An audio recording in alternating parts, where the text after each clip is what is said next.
joining us on Hyperdrive tonight. We will be heading out to the 40,000 light year position again.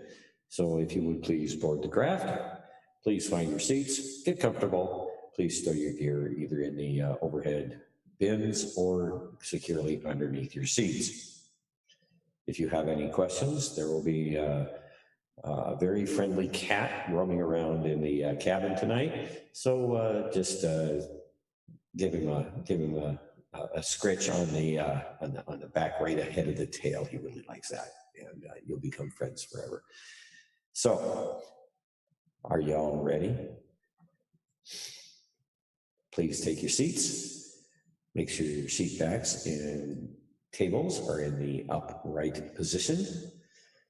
Buckle your seat belts, and we will get the party started. And I see a 3, 2, 1 out there. Let's go. 3, 2, 1.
All right, we've arrived at our location, so please, you may get up and move around the cabin as it's now time for some hyperdrive.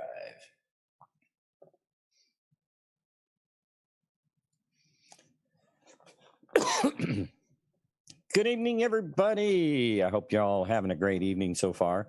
I bet you we've got some good viewership numbers out there since Q's been posted, and you never know. Q may drop in on hyperdrive tonight. Has been known to do that occasionally.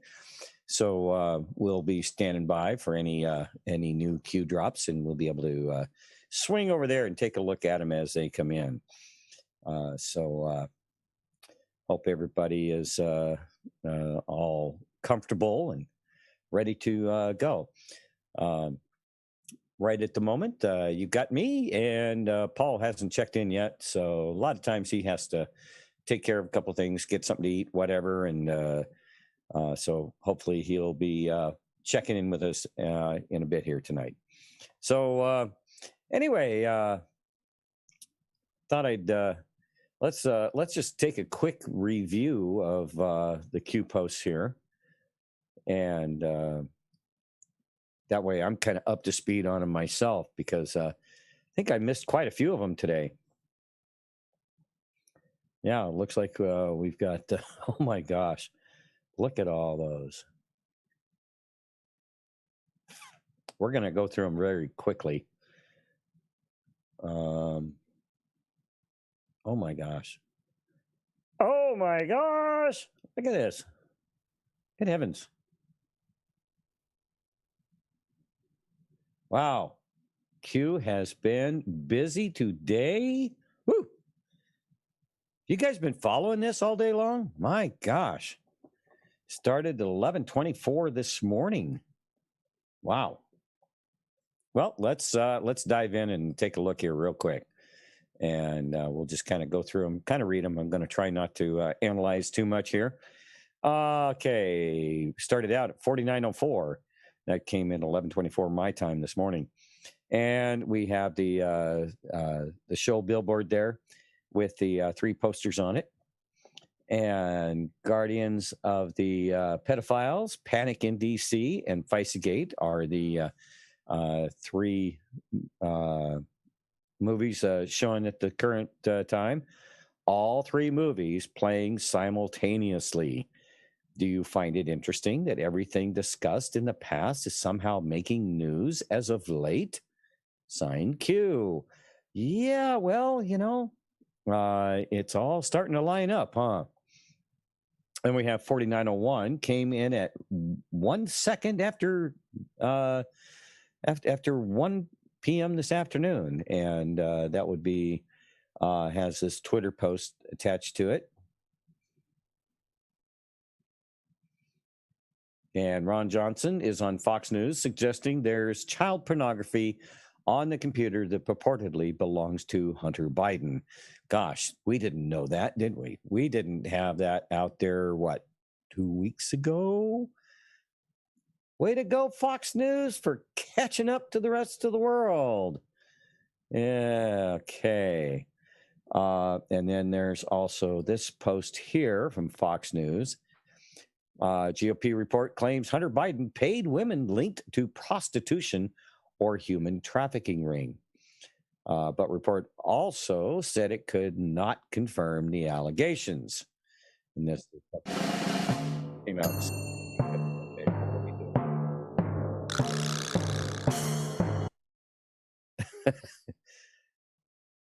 Among the deluge of explosive claims tucked inside the new Senate Republican report from Hunter Biden's business dealings is the allegation that the Democratic presidential nominee's son has a history of paying Russian or Eastern European women linked to sex trafficking.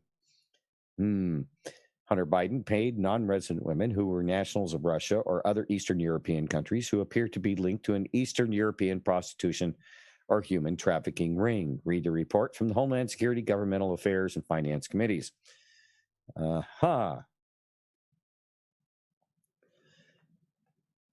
So, yeah, Hunter was having lots of fun. Okay. And then 4902 came in at 9:56 p.m., 9:56 and 10 seconds p.m., and it has this.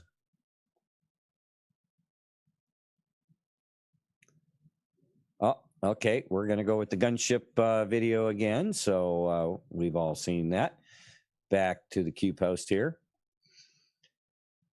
And so that just means incoming fire. It's going to get hot in the target zone. Remember, a lot of people watching that going, I wouldn't want to be in that. Okay, and then we have 4903 came in, and it's got this little clip here. Second edition 1SQ for strategic missile launch. Second edition 1SQ for... Okay, so again, another hint that things are coming in. Oh, no, those were on that was on the 20th. All right, sorry. 11:30, 50 and 50 seconds a.m. Sorry about that. 4905 has this post up here, and it is referencing back to September 29th of 2018, post number 2297. Twitter has been given the green light to blanket censor all content deemed to threaten their survival. Election. Google, Facebook will follow. Expect comms blackout attempt, POTUS Twitter. Rogue employee excuse. Welcome to the police state. They know if they lose, it's over. The time to fight is now. Good versus evil. Humanity is at stake. Drop the memes. Silent majority no more. Be loud. You have a voice. Are you registered? Vote them all out. Prepare. Red October. We stand together. Q. And back to the Q post here. And then we had 4906 came in at 11:35, 45 a.m. And this one here says, Joe Biden is part of the corrupt D.C. swamp. This was post 3381. And it came in on 8 July 2019. Example, Joe Biden, Vice President of the United States, follow the family. Corruption in D.C., how to get rich. Are liberals willfully blind or... And then we have a couple of links here. Biden's brother, 1.5 contract in Iraq. Biden's son, 1.5 billion deal with China. Coincidence? Drain the swamp. Q. So Q was pointing this out to us last year. And then we have 4907 came in on 11:38 and 6 seconds a.m. That would be my time. Adjust for your time zone, please. And then it shows this Q post here. You didn't think we highlighted Epstein for no reason, did you? Those who were once protected are no longer. Timing is everything. Hunters become the prey. Q. So I guess that's saying that Epstein was protecting these folks. I never really... Did you ever think of him as a protector? How could he protect these people? That was... Trying to figure out how he was protecting them. What magic wand did he have? Okay. And then 4908 came in 11:41:31 a.m. And, the Great Awakening image there. Sometimes you can't tell the public the truth. You must show them. Only then will people find the will to change. Crimes against children unite all humanity, cross party lines. Do they? Difficult truths. Yeah. People are going to find that very difficult, a lot of them. Those that don't know it yet. But they've had little inklings along the way, They've talked to one of us, there's a lot of child trafficking and sexual abuse and things like that going on with small children. And then we have this image here. A building in very, very bad shape. And it's titled The Democrat Party. And CNN and MSNBC, CBS, and NBC. I'm surprised they don't have ABC in there. Where's ABC? because they seem to be very well connected amongst the husbands and the wives and the brothers and the sisters, as I was pointing out when I was going through QPost the other day. But anyway, they've highlighted CNN, MSNBC, and CBS and NBC. The next post, 49:10, 11:47, 34 seconds a.m. That is Pacific time. Adjust for your time zone, please. And it has an anonymous post in here. So many people refuse still to admit the evils in the world. They're going to need to see a whole lot more.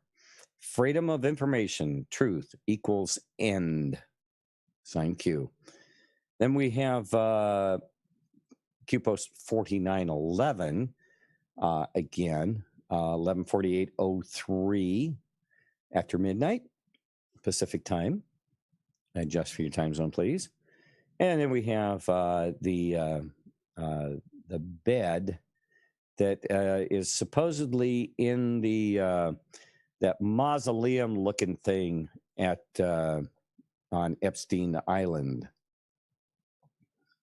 Creepy-looking bed. Yeah. Okay, and then we have 49:12, 11:51 and 40 seconds a.m. after midnight. That's Pacific time. Adjust for your time zone. And Kid Love Productions is highlighted here. Let's take a closer look at this. Offers expanded company and employee contact details over 62,600 companies in the entertainment industry, as well as representation listings for over 140,000 individuals, including actors, directors, and producers.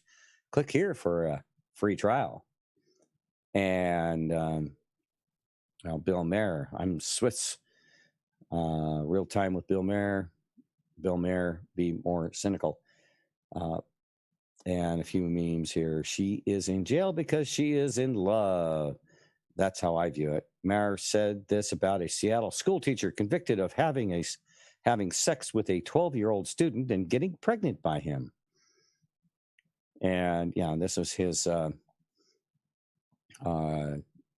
all this diatribe that he had over this gal that was in Seattle here a few years back. Remember it well, yeah. Washington State back on the scene again and all of this stuff. Then we have 4913 came in at 11:52 and 14 seconds after midnight.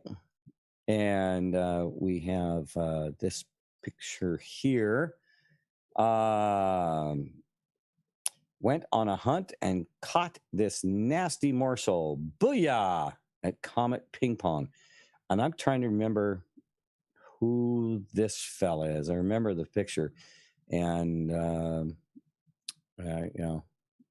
the woman in the background, I don't recognize who they are. Unless this is that Patton Oswalt? Is that the guy in the photo here? And I have no idea who this woman in the background is. And then we have a young child here, all most likely implying that that child is probably not there of her own volition. 4914, 11:54 and 1 second after midnight. And we have this photo of the Vanderbilt family. And we have Anderson Cooper here and his little brother, their mother, and then this bunch of creepy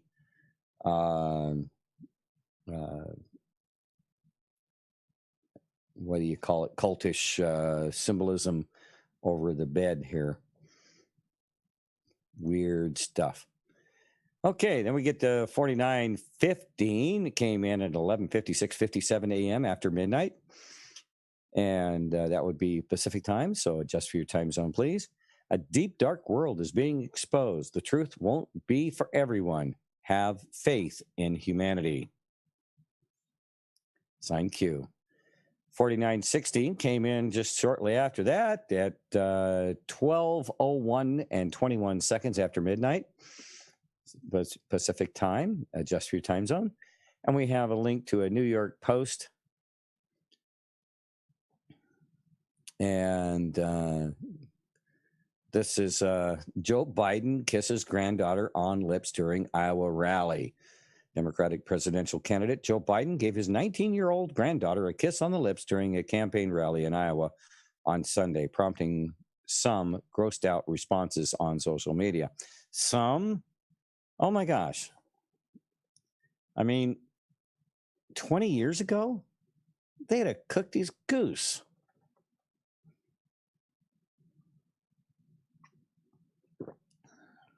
That's sick. Former vice president entered the event at Clark University in Dubuque, holding the hand of Finnegan Biden, the daughter of his son Hunter. I would like to introduce you to my granddaughter, Finnegan Biden. The reason I asked Finnegan, grandfathers are always allowed to embarrass their granddaughters. That goes along with the territory, said Biden, 77, his hand over her shoulder. Her other grandma graduated from Clark College in the mid-1960s and talks about it all the time. He then described the difference between daughters and granddaughters to the crowd as he walked around the stage before circling back to Finnegan. But granddaughters not only love their grandpops, but they like them. And that's the great thing. Thank you, baby, he said before giving her a quick peck on the lips.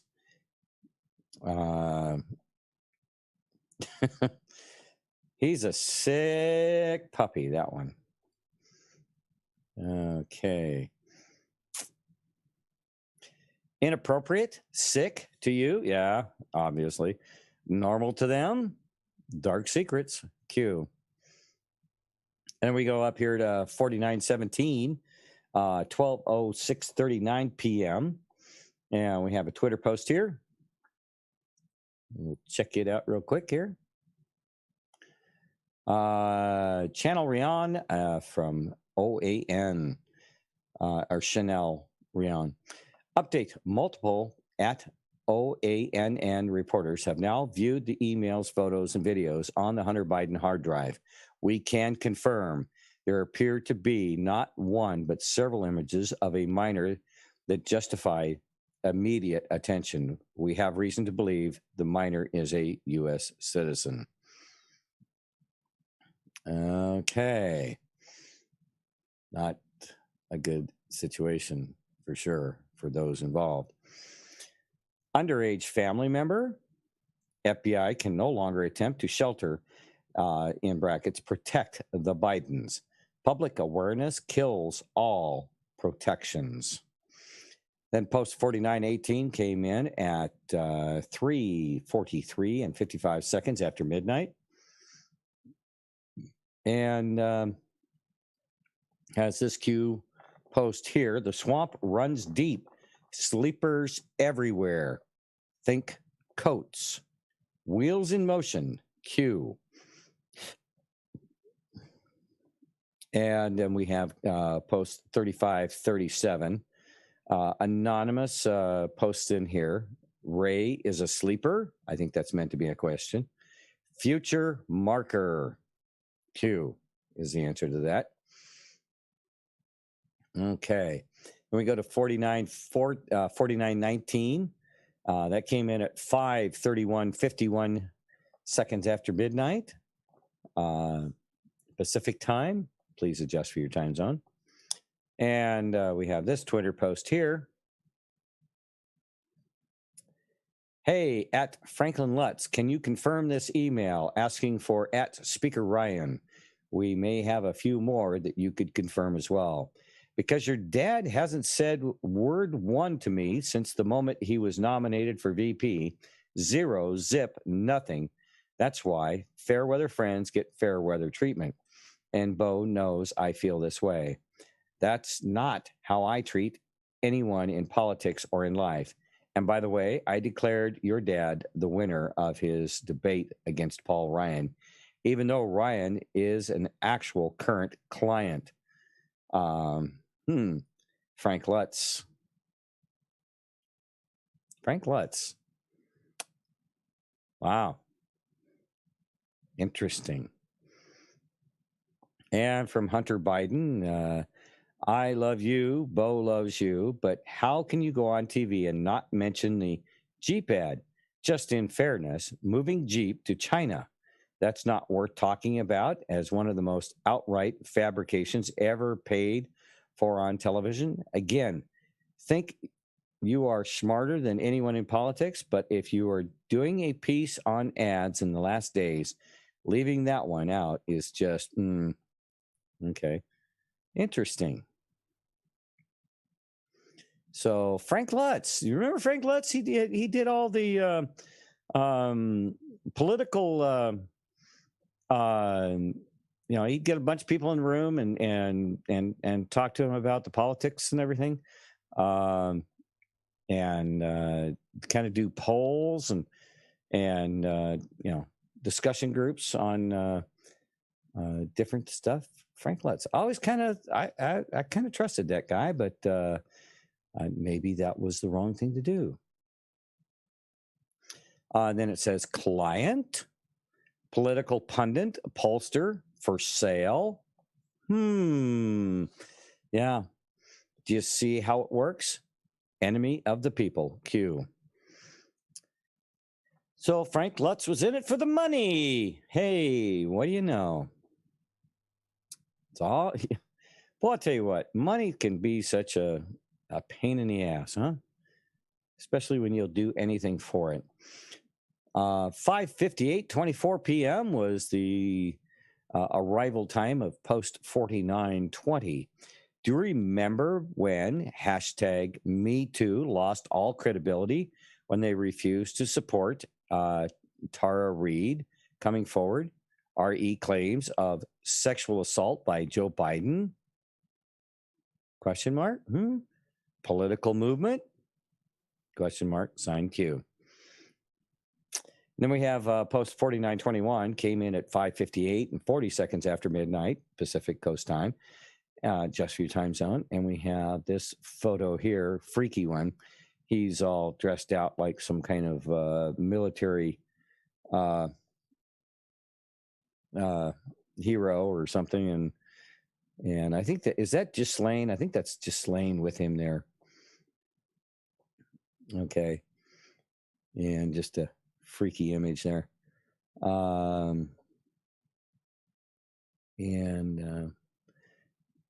deep, dark world is being exposed. The truth won't be for everyone. Have faith in humanity. Was the post that was overlaid on that photo there. Okay. And then we have post 4922 that came in at 6 p.m., 6:32 p.m. precisely. And it has this Fox News story. Laptop connected to Hunter Biden linked to FBI money laundering probe. It is unclear at this point whether the investigation is ongoing or if it was directly related to Hunter Biden. How to change the way you pizza. Step 1, grab a delicious Papa Murphy's. Okay. All right. The FBI subpoena of a laptop and hard drive purportedly belonging to Hunter Biden came in connection with a money laundering investigation in late 2019, according to documents obtained by Fox News and verified by multiple federal law enforcement officials who reviewed them. It is unclear at this point whether the investigation is ongoing or if it was directly related to Hunter Biden. Multiple federal law enforcement officials, as well as 2 separate government officials, confirmed the authenticity of these documents, which were signed by FBI Special Agent Joshua Wilson. We've heard his name coming up. He's the special investigator dealing with child trafficking. Wilson did not immediately respond to Fox News' request for comment. One of the documents obtained by Fox News was designated as an FBI receipt for property form, which details the Bureau's interactions with John Paul Mac Isaac, the owner of the Mac Shop, who reported the laptop's contents to authorities. And there's the receipt of property document there. So continuing on here.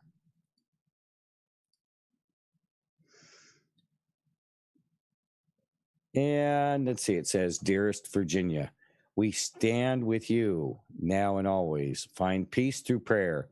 Never give up the good fight. God bless you. And then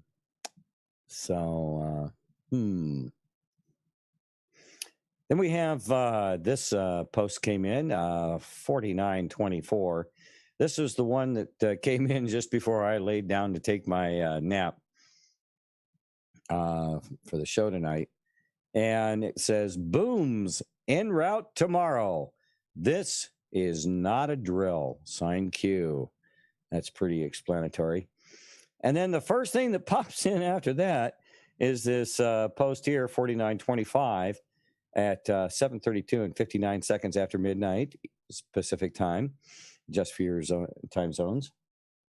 Oh, and it looks like we have another new Q going to pop in on us here. There it is. Okay. Thank you, Q. Can't leave hyperdrive out now, can we? All right. The newest Q that came in, 11:39 and 13 seconds after midnight Pacific time. And Q is telling us, did Hussein contact Matt Murray in attempt to persuade not to publish? Will Murray follow the truth or buckle to pressure? DC Civil War. Watergate times 1,000. Q. Okay. So that's the latest from Q. Let's keep going down this path here on these folks. Okay, then we have a picture here, and that's Dina Haspel, who is the current director of the CIA. We also had the one down here with Director Ray with an X through it. And, seeing that, I'm going, with all the stuff going on with Ray and all the questions about Ray and whether or not he is, playing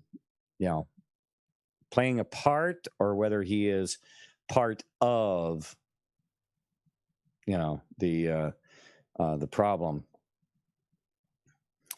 And then we have David Bowditch. The face is familiar, but I don't really know how he plays into this. I'm not familiar with his role in all of this. How about you guys in chat helping me out here? David Bowditch, what's he infamous for? Is he a good guy? He looks like he might be a good guy. And then we have this other one here, this bishop. I guess it's this fella being sworn in, and it appears that is he being sworn in as a judge or?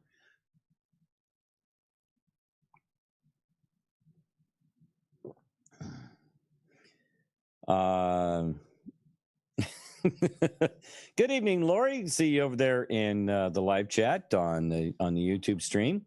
How you doing this evening? By the way, good evening to everybody out there. Real Dubious Maximus, good evening. Diamond Deuce, Legacy of QAnon, Wade T 205, Topaz 1153. Good to see you out there, Mr. Dynamix. How you doing? Shouldn't you be in bed? Noble Eagle One, yeah. Q post 4933. All right. So anyway, we have. I assume that this guy Bowditch is deputy director of the FBI. Okay, got it. And what about? Yeah. Okay. So he's the deputy director of the FBI. And he's my guest. Bar is bringing him in. Interesting. Okay. And then what about this Bishop fella? Bishop is deputy director of the CIA. Okay. So are we going to see these two individuals get a pay raise? Is that what we're looking at here?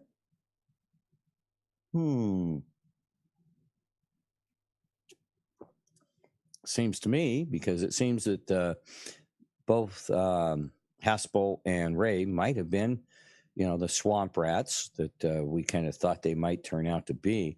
At least I was always Haspel, Once a company man, woman, always company man, woman. Diamond Deuce, I am Blue Cat Q18.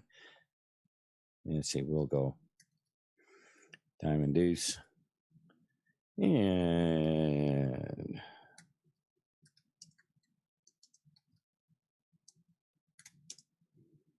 there we go. Blue Cat Q18, that's me. All right, so Jill C. Tyson. Jill C. Tyson was named Assistant Director of the Office of Congressional Affairs in February 2019. Ms. Tyson had previously served as the Acting Assistant Director. Prior to joining the FBI in 2018, Ms. Tyson held a number of positions in the Department of Justice. She served as Deputy Assistant Attorney General in the Office of Legislative Affairs, as the Chief Public Information Officer at the Federal Bureau of Prisons, and as a Special Assistant U.S. Attorney prosecuting criminal matters in D.C. Ms. Tyson previously worked on Capitol Hill for a former chairman of the House Judiciary Committee. They don't say who. Why did they say who? As the Assistant Director of the Office of Congressional Affairs, Ms. Tyson leads a team of special agents, attorneys, and professional staff and manages all FBI interactions with Congress. She advises FBI executive leadership on congressional matters and oversees responses to congressional oversight and investigations. Ms. Tyson is also an at-large member of the FBI's Diversity Executive Council. That's scary. Ms. Tyson graduated with a bachelor's degree from the University of Wisconsin-Madison and received her law degree from the George Mason University Antonin Scalia Law School. So that's a little bio on Ms. Tyson there. And back over to the Q post. And I guess they didn't have a picture readily available. And then we're getting down to the nubs here. 4930 came in at 7:48:02 p.m. And it has this link attached to it. Alan E. Kohler Jr. Alan E. Kohler Jr. was named Assistant Director of the FBI's Counterintelligence Division in April of 2020. Mr. Kohler had most recently served as a special agent in charge of the Washington Field Office's Counterintelligence Division. Mr. Kohler joined the FBI as a special agent in 1996 and worked counterintelligence matters at the Washington Field Office. He also served on the evidence response team that took part in the FBI's response to the 9/11 attack on the Pentagon. In 2003, he transferred to the Counterintelligence Division to manage Russian counterintelligence investigations and was promoted to Unit Chief in 2004. In 2006, Mr. Kohler transferred to the New York Field Office to supervise a counterintelligence squad and then later a squad working cyber national security and criminal matters. He served as an assistant legal attaché in London beginning in 2012, acting as the FBI's liaison with British intelligence and law enforcement agencies. Mr. Kohler moved to the Norfolk Field Office in Virginia in 2016 as the assistant special agent in charge of the counterintelligence, counterterrorism, intelligence, and crisis management programs. He returned to the FBI headquarters in 2017 as chief of the Eurasian section, which manages the Bureau's operations countering Russian intelligence threats. In 2018, he was promoted to Deputy Assistant Director of the Counterintelligence Division and managed multiple portfolios. Mr. Kohler was promoted to the Special Agent in charge of the Counterintelligence Division at the Washington Field Office in 2019. Mr. Kohler is a recipient of the Attorney General's Award for Exceptional Service, the FBI Director's Award for Outstanding Counterintelligence Investigation, and the Exceptional Achievement Medal from the Director of National Intelligence. Before joining the Bureau, Mr. Kohler managed engineering research for a private technology firm. He has a bachelor's degree and a master's degree in ceramic engineering from Rutgers University. Ceramic technology engineering. Okay. Interesting. All right. And then we go over here to this post here.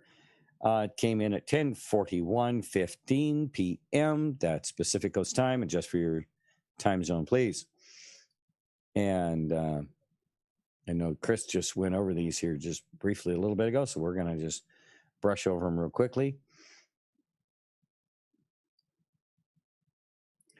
Bombshell statement. Biden insider claims he was a recipient of the email, says he witnessed Joe Hunter discussing deals. Do tell.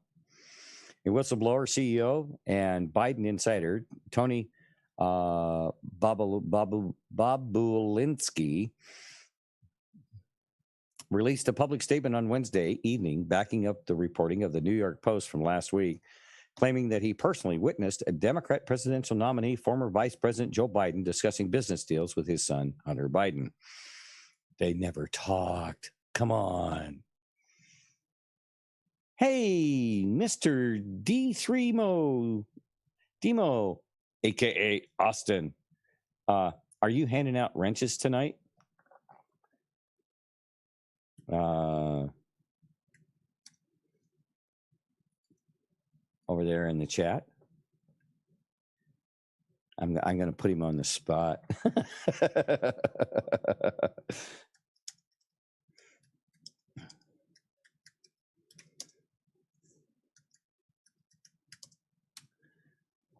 There, I put a post out there.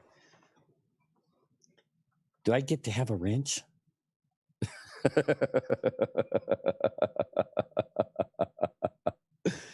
All right.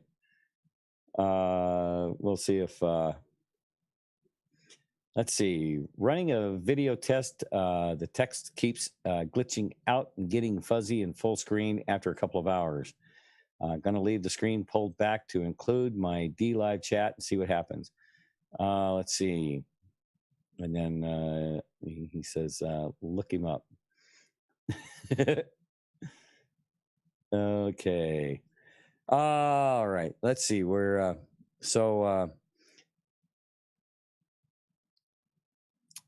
sources familiar with the matter told Breitbart News that Bobulinski is the person whose allegations and inside information are the centerpiece for a forthcoming investigation by the Wall Street Journal. Wall Street Journal story was not published yet, several days after the newspaper staff indicated to some the piece would come out. It is unclear why the journal has not yet published.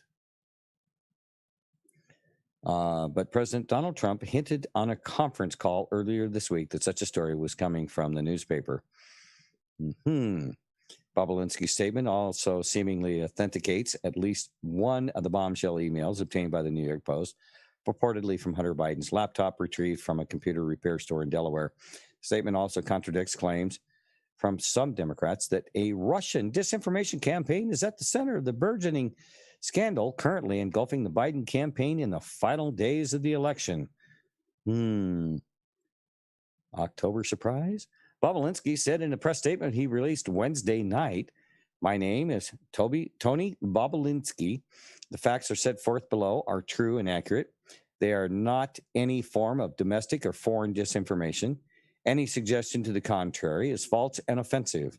I am a recipient of the email published 7 days ago by the New York Post, which showed a copy to Hunter Biden and Rob Walker. That email is genuine." According to Bobulinski, the use of the term "the big guy" is one such email was a direct reference to Joe Biden himself. In that email, originally published by the New York Post and subsequently by several other outlets, there was a discussion of remuneration packages.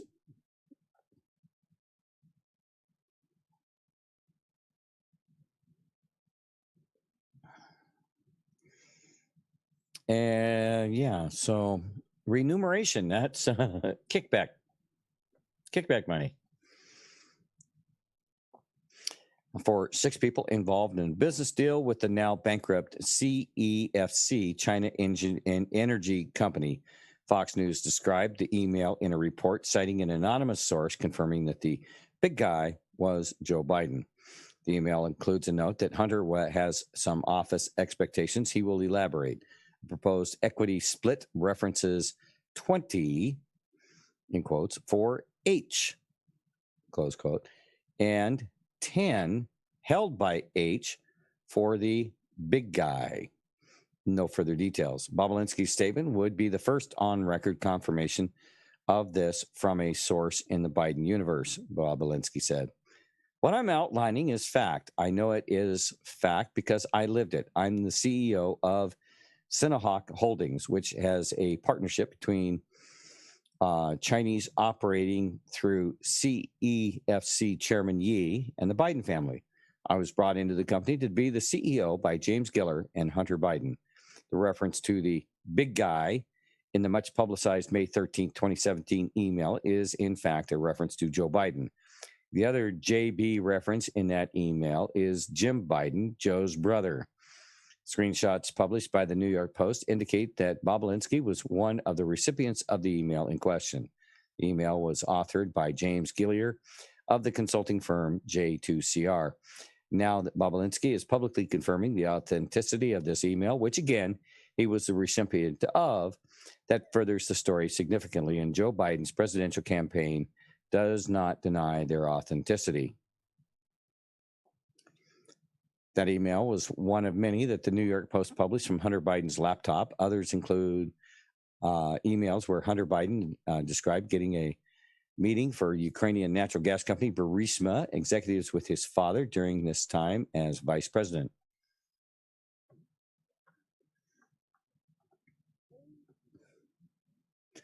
And the emails have rocked the presidential campaign in the final weeks of the race. And Biden has called them a smear campaign against him. Well, if you're smearing somebody's own garbage, their criminal activity, I don't think it's a smear as it is just presenting the evidence that this guy is a total creepazoid. So,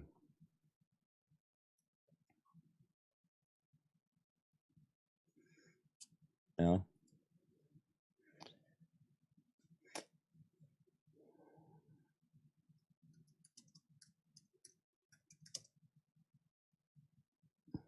all right, just doing a little text or email chat or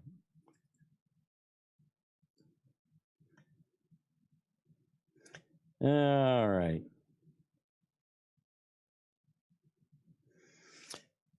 So yeah, all the evidence is coming out, and yeah, it's a bad day in the neighborhood for the Biden family. Now, the other thing to think about is okay. Now, what's this going to do to the? Hey, Bobulinski, forget about it. Yeah, forget about it. What's this all going to do to the Democrats' campaign for the presidency right now? Interesting. Are they now? Is this one of those situations where they turned the boat into the torpedo, and now they are, closing the distance on this thing, taking before they can play their game? The good guys are playing their game. Okay. I think there's probably many cases of that. I don't think there's just one particular instance where they have basically turned the boat into the torpedo and took the torpedo out.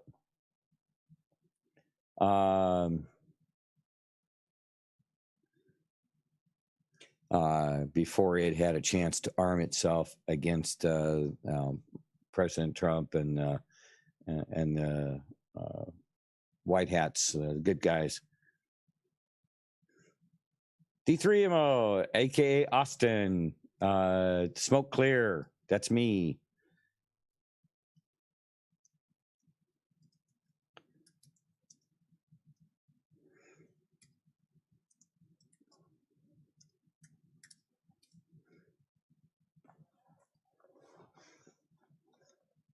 So yeah, thought you knew that, man.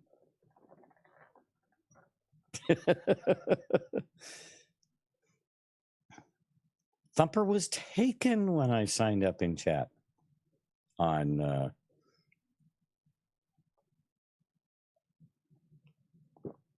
anyway.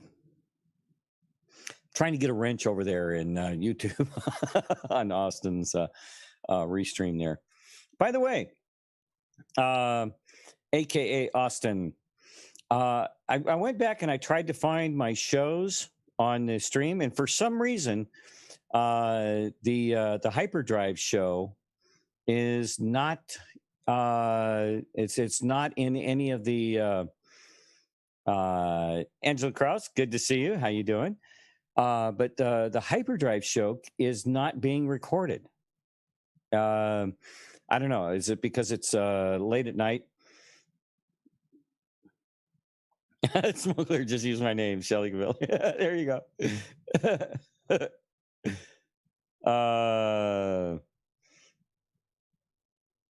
Anyway, yeah, Austin. I'm not sure why this show. Nobody wants to record Hyperdrive. Why is that?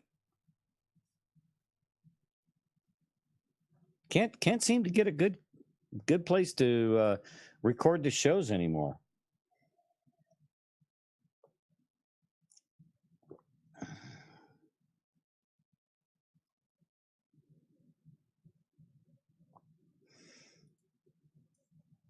Okay, let's see. D3 M. Oops. M.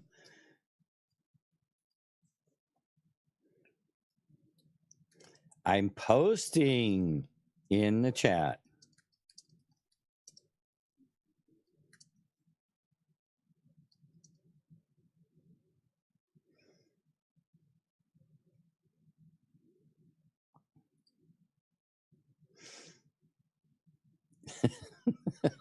We'll see what happens.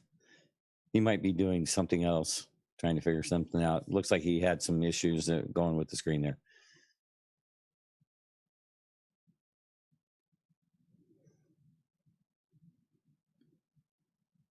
You have to put a space between smoke and clear. I should be in the chat there. In the participants. Yeah, right down there. Has the little doggy, the golden retriever. Third from the bottom. In participants. Oops. I just screwed up. I know what I'm going to do. Let's see here.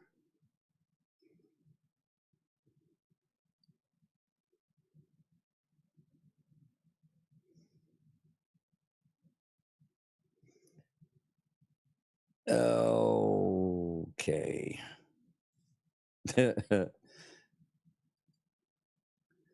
All right.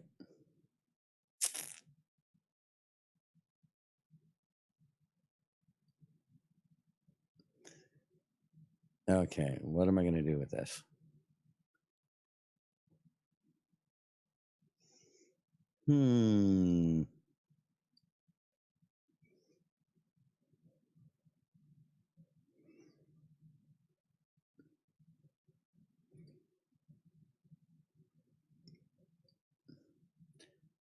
Okay, get back over here to the Q post. And I just closed down my chat window to YouTube here. So bear with me a moment here, folks.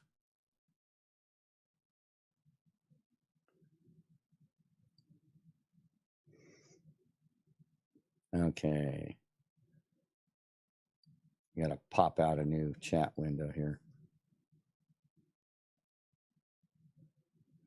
For Austin's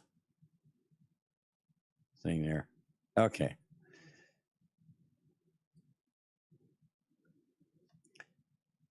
Go to live chat. And then we'll post something.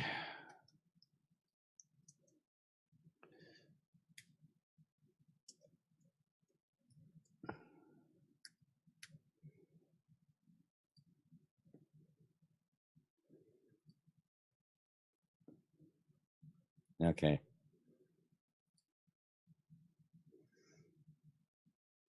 Bear with me here, guys. Technical issues.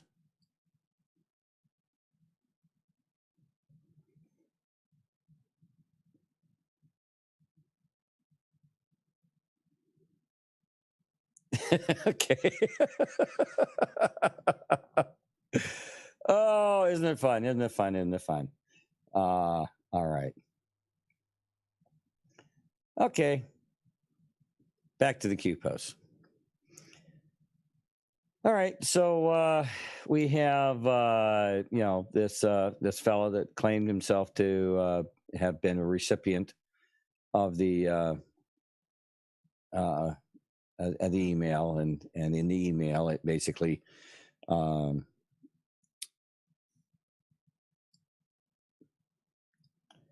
cool, I got a wrench now. I got a wrench.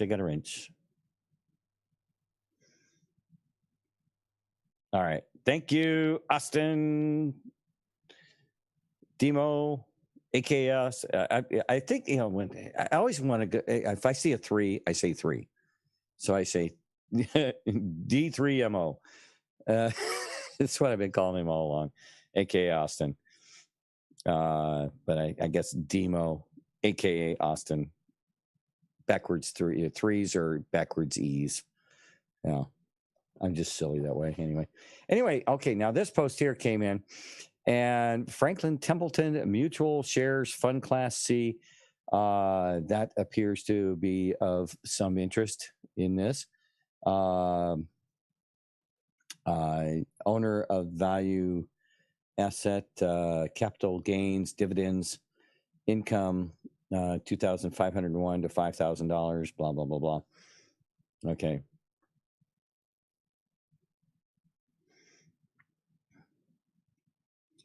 And okay. Well, I'll tell you what, watching 3 different chats is really kind of different. All right. So let's go back to this one here. Then we have this other one here, BlackRock California Municipal Income Trust. And the asset, the owner and the value of the asset, non-capital gains, dividend interest. Income from that is $5,001 to $15,000.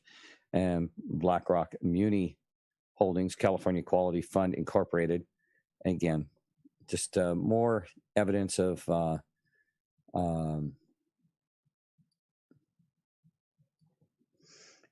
the follow the money. Okay.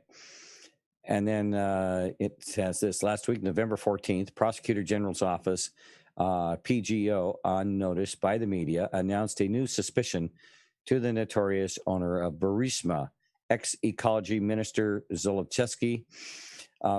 According to the suspicion, the Yanukovych family is suspected in particular with legalizing laundering of criminally obtained income through Franklin Templeton Investments, an investment fund carrying out purchases of external government loan bonds totaling $7.4 billion.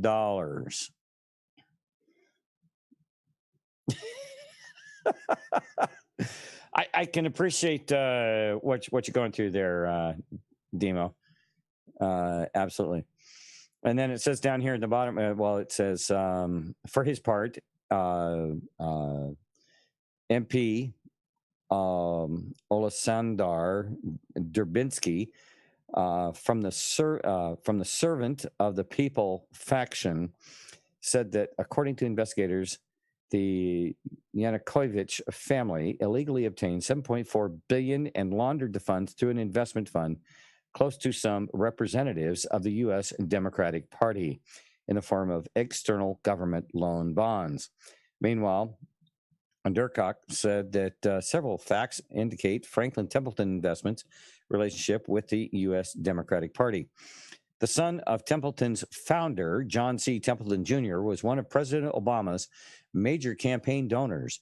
Another fund-related character is Thomas Donnellan, managing director of BlackRock Investment Institute, shareholder Franklin Templeton Investments, which has the largest share in the fund. It is noteworthy that he previously was Obama's national security advisor. Boy, they don't fall far from the tree, do they? They just keep paying these people off, putting them in these positions, and they have been running our country. Isn't that just sweet? And then we have financial disclosure report, Honorable Alan Schiffy. And here's his little list, his portfolio list. And let's see, did they highlight anything on this? Boy, he's got a lot of stuff out there.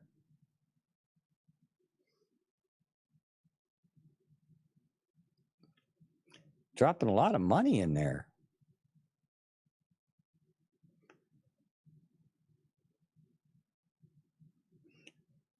A little $100,000, $200,000, $2,500 income. You start adding up all that income. $1,000 to $2,500, $5,000 to $15,000, $1,000 to $200, $5,000 to $15,000, $1,000 to $2,500. Start adding that up. Note all this stuff. Little bits and pieces coming in from here and there and everywhere. Look at that. 15 to 50,000.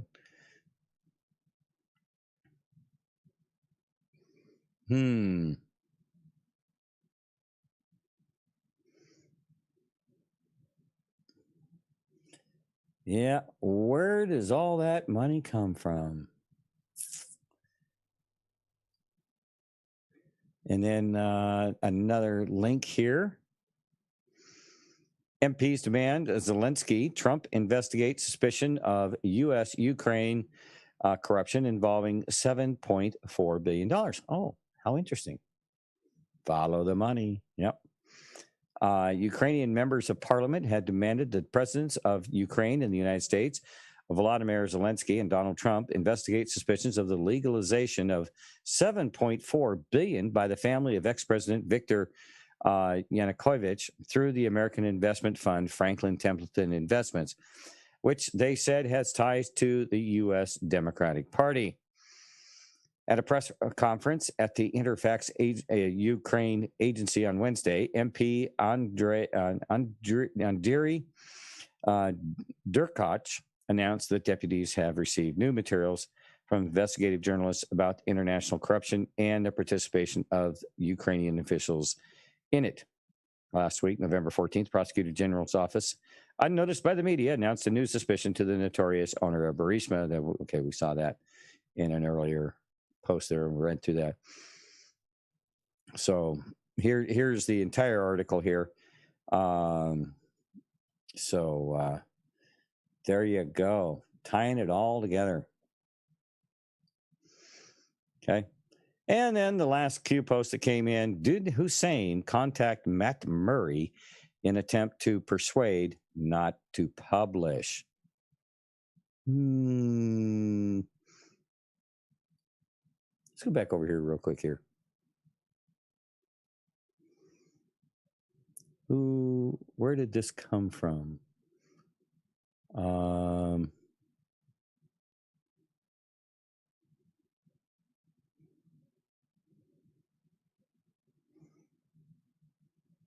Who published this thing?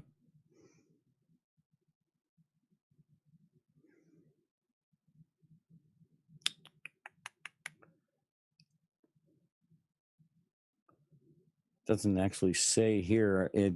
Was this published by Matt Murray or Interfax Ukraine News Agency?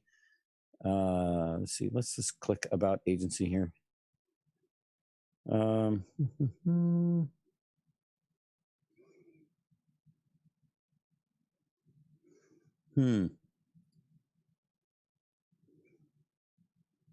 Okay. Who's this Matt Murray?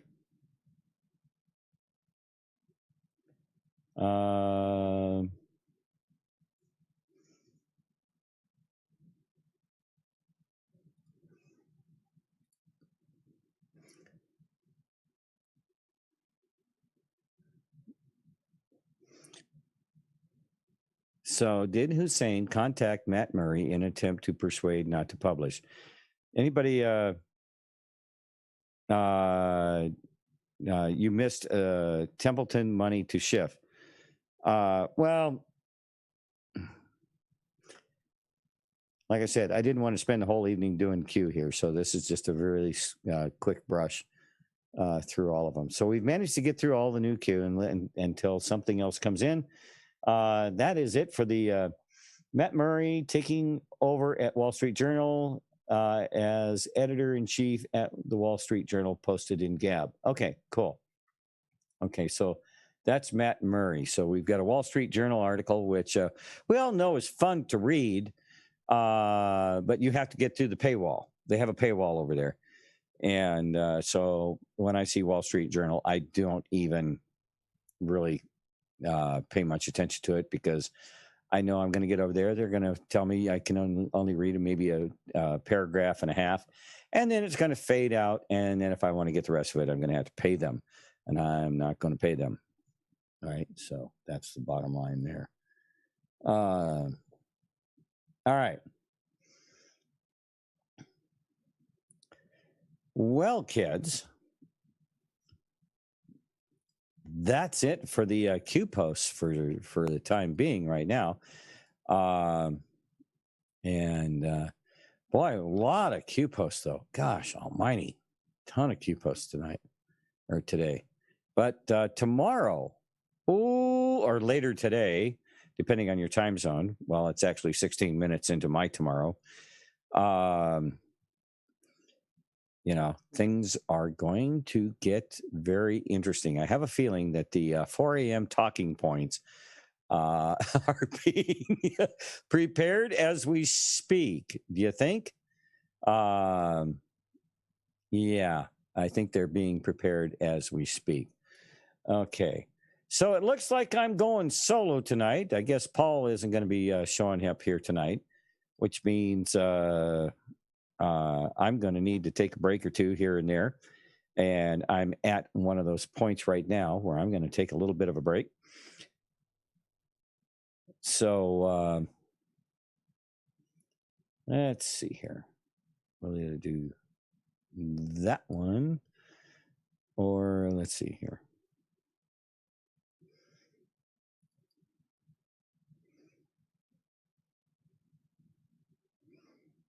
Okay, I got to find.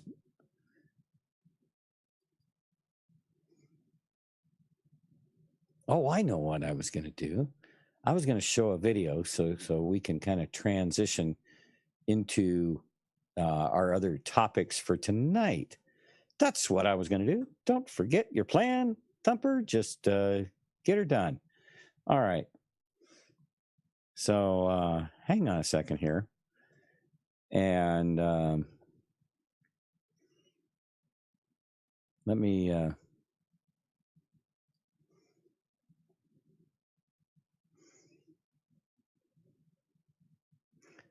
let's see. Oh, boy.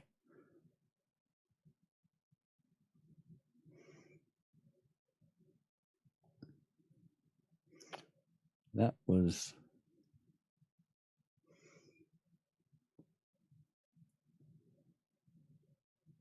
a couple of the videos that I had set aside, they rearranged themselves into the pile of videos that I've got downloaded here. So I got to look through them and find them.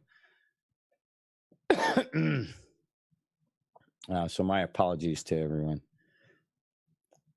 Okay.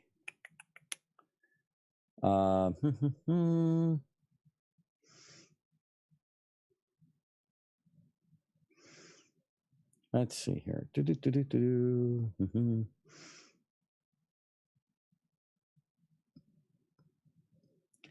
And what we're looking for here is this very cool video that I came across, and I listened to it the other day. It's about a 34-minute video. And it gives a really nice synopsis on the on the law of one. Okay. And I found it very, very interesting because it was the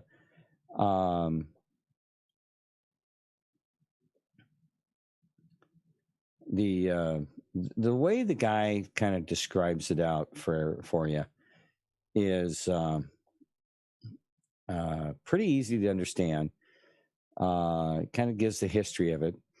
But how many people out there are actually aware of the law of one? Okay. Anybody read it, looked at it? Dove into it for any reason at all?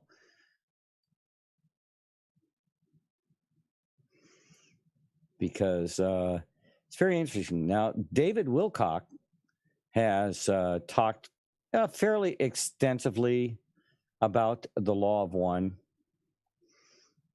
And I started reading it several years ago. And got through about the fourth or fifth, about the fourth chapter in it. And I found it very, very interesting when you start talking about, the Great Awakening and what it's all about. And it's much, much bigger than, for us to move forward as a civilization, we can't unless we clear up all of this criminal activity. We can't move forward as a country until this massive criminal activity, and because it's holding us back. It's keeping us from realizing our true biblical heritage and place. All right.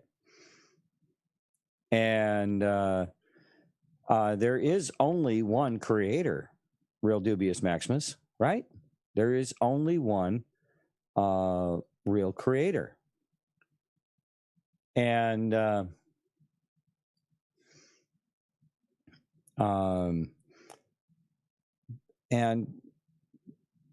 but the other thing is how many people really think that we are totally alone in the universe and everything else is just a bunch of evil? Any other life there's no, everybody that says aliens are demons, and I don't believe that. I don't believe that God created us as the only decent people, and we're sinful. We're not perfect by any stretch of the imagination. I mean, good God, look at what we just went through tonight. We're certainly not perfect. We've got a long ways to go. And as a result, we for us at this time, because one of the things, there's a lot of things that are all appear to be coming and coalescing together. And that is all these different modalities of spirituality and religion and things like that, divide and conquer. Give this group over here this belief, and this group over here this belief. And all of these beliefs are made up of, from a grander, all-encompassing, we all come from the same breath. All right? And it's the breath of God, the breath of the creator of the universe. But we have been under a very, very nefarious and self-serving influence on this planet for a very, very, very, very, very long time. Okay. And it has had a really a very bad effect on us in our ability to move forward spiritually. Okay. We've basically been chained down and misguided, and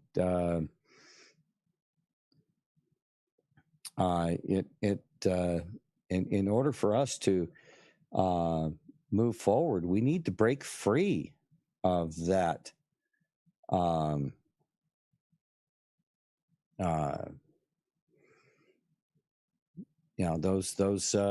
those chains. And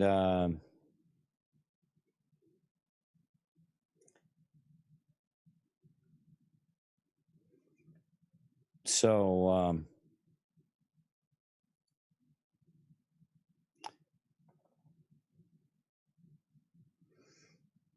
it's this is an important time. That's why it's so important right now that what is happening here with President Trump and the White Hats and everybody.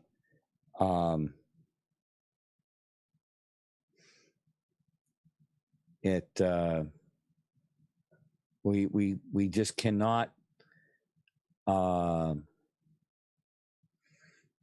move forward until we get ourselves out from under all of this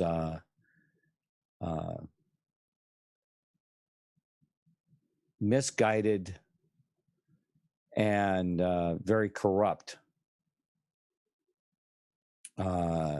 influence. I mean, our media is, I mean, look at the lies. Look at how the media. Why do you think that the Smithsonian is tying up all of these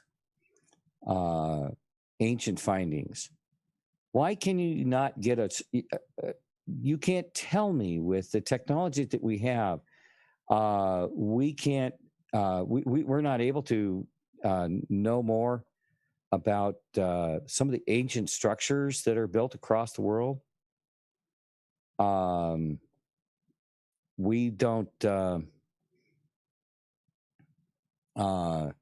understand, how pyramids are built. Why is it they locked up everything that Tesla did? Okay. So many different things. And it's been,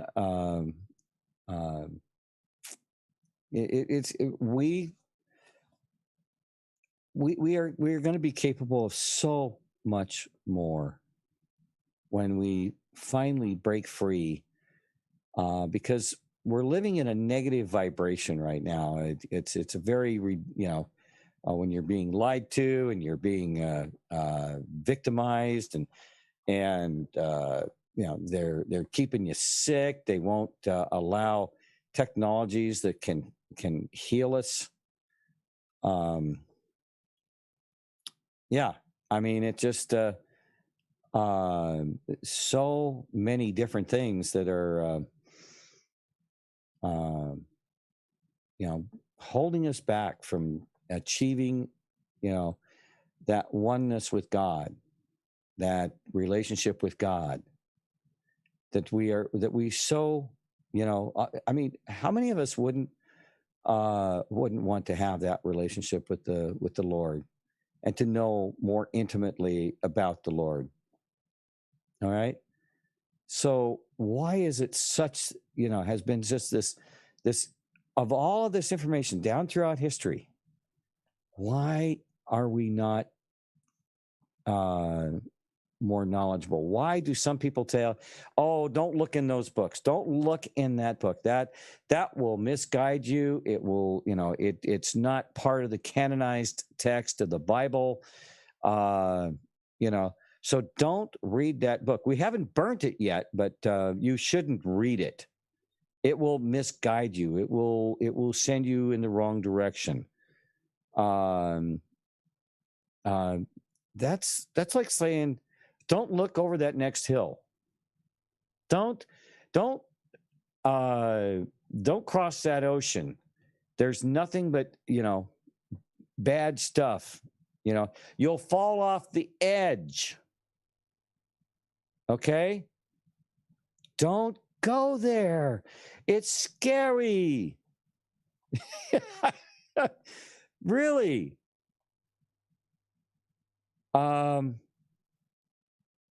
We're curious and we want to learn these things. We want to explore these things.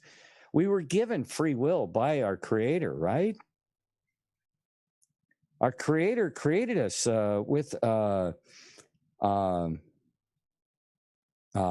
desire, a need for knowledge, a need to explore, free will. And then along with that free will came the, we have the opportunity to,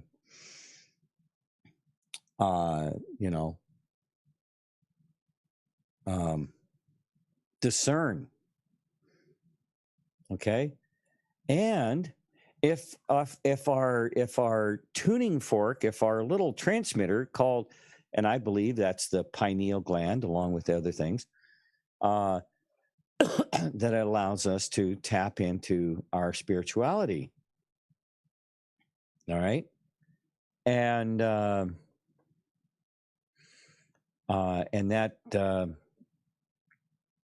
spirituality is it's been short-circuited.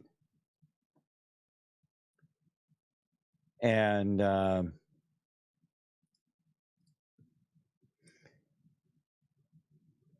thank you. Danusha is finally, she's been out for the day, and I guess she's finally come back in. I downloaded this, Danusha, but I can't find it in my download file. So yeah, this is the video that I was going to share with y'all. And hang on a second, I gotta fix something here.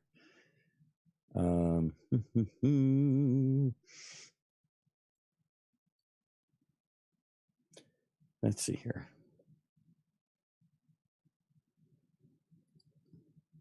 Oh wait, that's not the way to go there.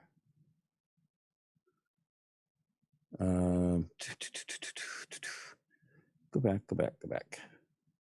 If you have more than $10,000 in the bank and you don't know this. Stop now. All right, just a second here. My YouTube has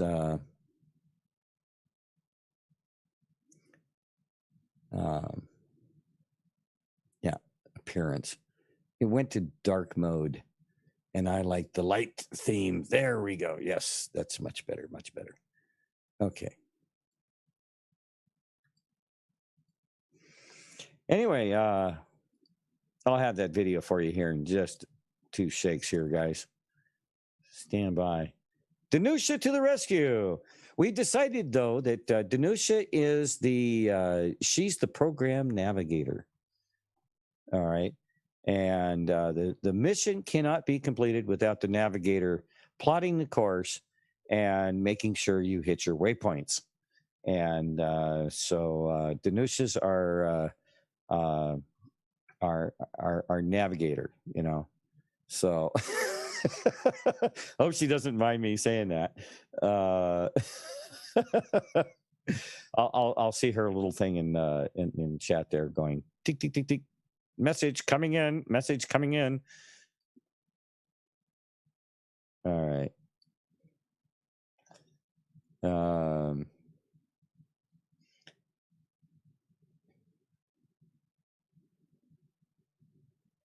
okay. We'll have that video here for you in 2 shakes. I'm going to have 2 copies of it here.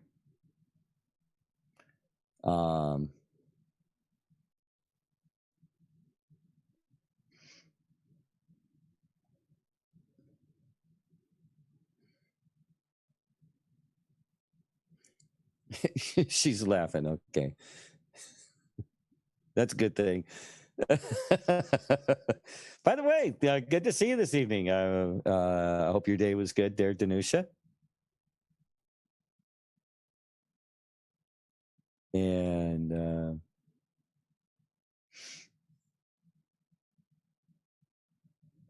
oh, stop. Come on.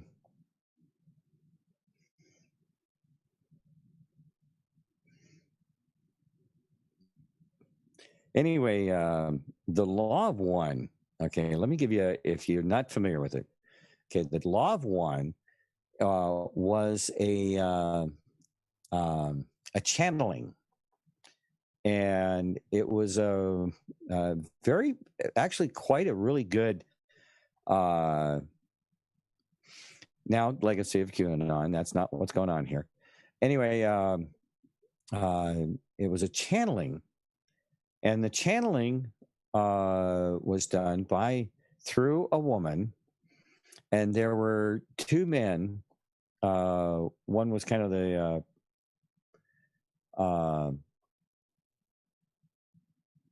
the instigator of the whole thing. He'd been kind of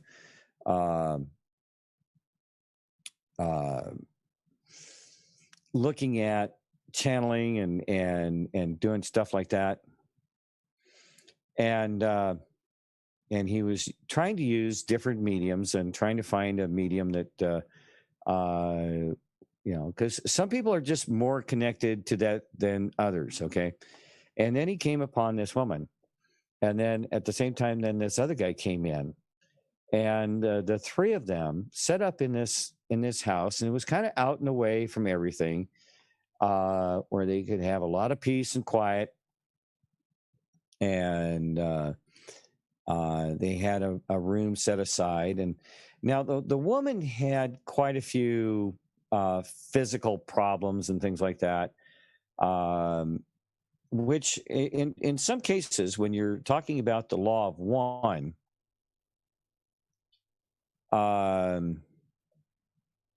they talk about, we've heard, if you've heard the term star seeds, wanderers, and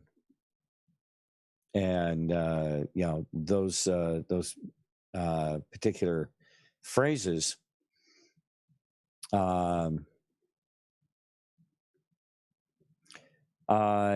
Spook Radio, Nikola Tesla said he had help from other worldly beings. Mm-hmm. Yeah, medieval. Your pine needle gland is broken. Yeah.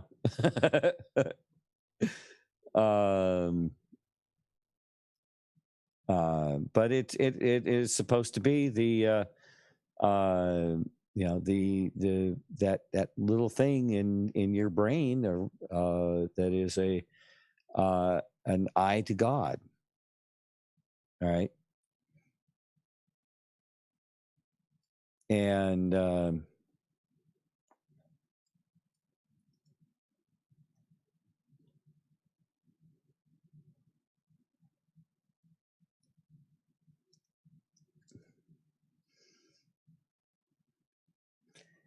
it's through that your pineal gland that you're connected to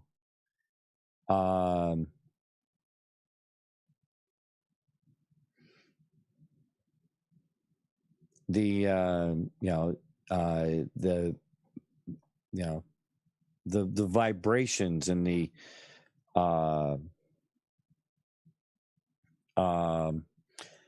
the universe. Okay. And so with the law of one,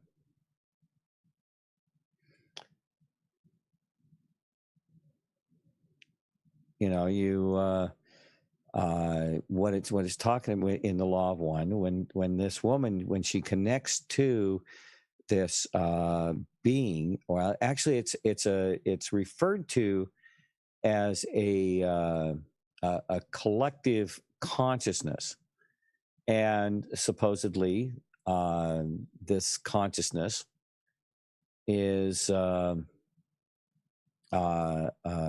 group of beings who are from the planet Venus. Now, this is kind of interesting because how many times we've talked about Valiant Thor, who came to supposedly landed here in a spaceship and said he was here from Venus and is here to help us, move us forward. You know, so, and then there's some other stuff that I've seen recently that talks about, you know, Venus has been, you know, a very, very important figure in mythology and ancient writings and stuff like that. And so what is it about Venus that just kind of keeps popping up? And then, you know, when you start talking about Zechariah Stitchin and his book, There Were Giants Here, it talks about our solar system, and that there was a fight between Tiamat and Mars. There was a big problem between Tiamat and Mars, and they were both inhabited, and they ended up annihilating each other. And the asteroid belt is what's left of Tiamat. And as a result of the war, when Tiamat exploded, when it was destroyed, it also caused a major problem on Mars with the atmosphere, and basically destroyed the atmosphere on Mars. And then at the same time, entities came to Earth and started mucking around with Earth. And all of this was due to a group of star traveling beings that came from the Orion star system. And the folks from Orion are they're malevolent people. They're malevolent beings. They're in tune to service to self, not service to others. All right. And so when the Bible speaks of the fallen, when it speaks of a lot of these things, what Ra tries to explain in these sessions that he had with these people, which was documented, recorded, it was also transcribed, and there's a whole series of writings and everything from that experience. And so guarantee you that you're missing out on. Okay, so bear with me here. All right. Just about ready to go here.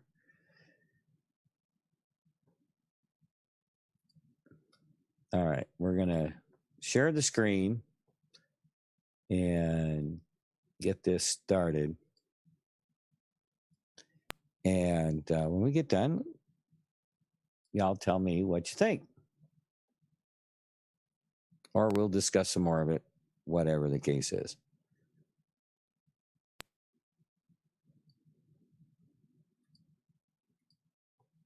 All right, here we go. May have to move it forward here. He has kind of a long intro into this thing.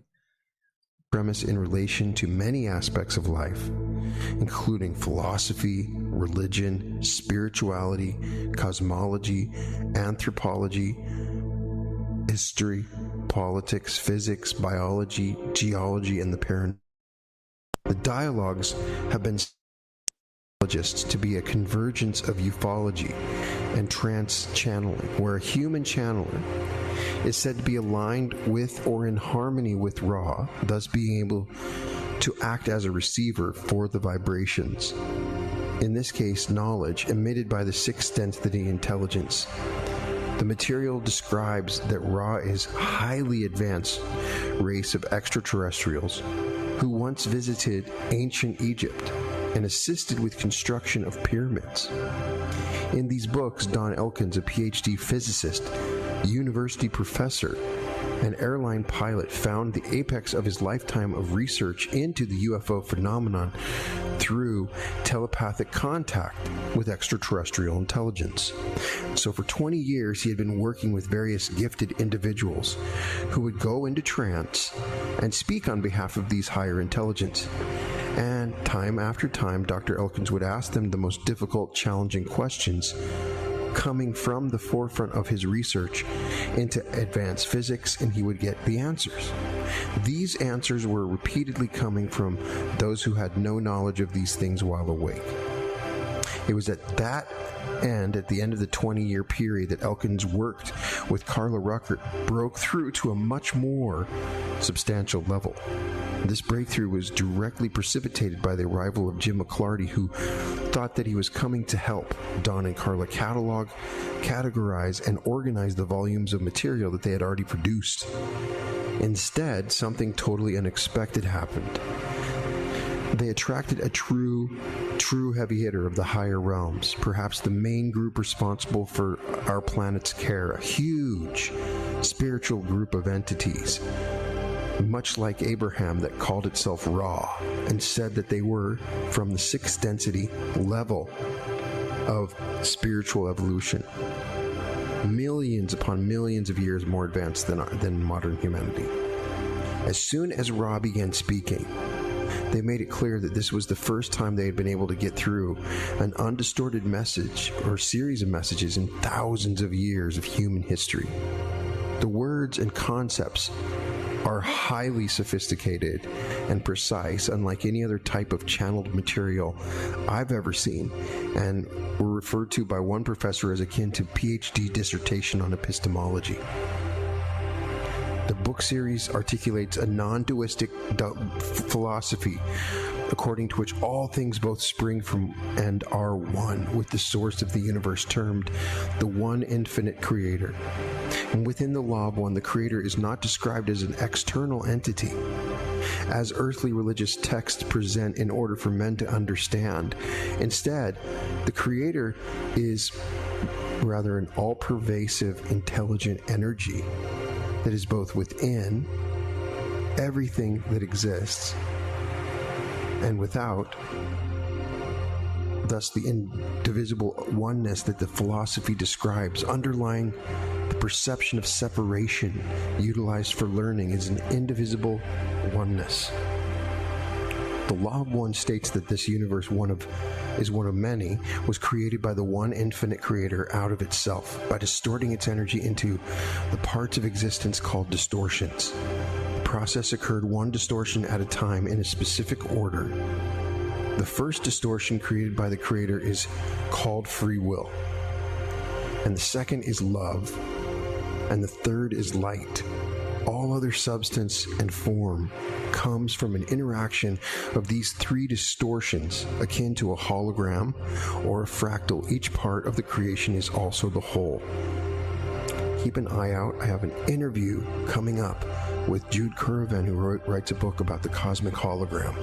And the more we're starting to look at the universe as being a hologram, the more this confirms what we know about the law of one. As Ra uses the word, the distortion of light can be taken to mean energy/matter and knowledge/wisdom. Ra describes each galaxy as creation of an intelligence called a logos. And the idea of the logos is so mind-blowing to me. So you have many different kinds of logos. You have the black hole, or the entire galaxy is one living, thinking entity. And then the black hole at the beginning creates stars. How are stars created? Have we studied how that happens? How are they created? And how are they so perfectly spaced in the way they are? Have we ever asked that question? I mean, there's lots of different versions and variations in the universe, but it seems so convenient that all of them are spaced in such a way. It's wonderful. The idea of it, it's a gigantic playground, and it's like the sun is also a logos. And the sun gets to create its own solar system. All of the planets, the way that they rotate, what they all mean, they all have meanings. And they are part of the solar system itself. And each planet can create life, and each life form becomes its own logos. It's amazing and a beautiful thing to look up at the sun and know that it's a real version of God that you're looking at right there, that created this solar system, and that we're standing on a planet that has created us. And so that we can see that there's many different versions of God, and God breaks itself up, and each part of it is moving slowly to that oneness. So when the sun becomes a black hole is when it truly connects to God. That's the point at which it moves its density to its highest. And then what happens? A black hole begins to form a galaxy. Each black hole can form another entire universe on the other side. So in physics, what we're finding and what they're theorizing is that we may exist on the other side of a black hole. And so imagine the possibility that every black hole behind it is an entire universe just like ours. And so there's a real possibility that consciousness is moving from the most basic form up through these different densities. And so we'll explain the idea, but the logos creates many sub-logoi, star systems, stars and planets, and that one sub-logos would be our sun, and another would be our planet, another would be Venus, Jupiter, and so on. And the sub-logi in turn create sub-sub-logi. Human beings are an example of sub-sub-logi. Each logos, sub-logos, and sub-sub-logos is a microcosm of the Creator. The Logos creates 7 levels of progression for spiritual evolution, and Ra has called each of these levels a density. Even more importantly, this cosmology is not simply in the realm of lofty speculation. For all intents and purposes, Ra was systematically teaching Dr. Elkins about a whole new form of physics, a new form of understanding the way that the universe functions, rooted in compassion, harmony, and wisdom.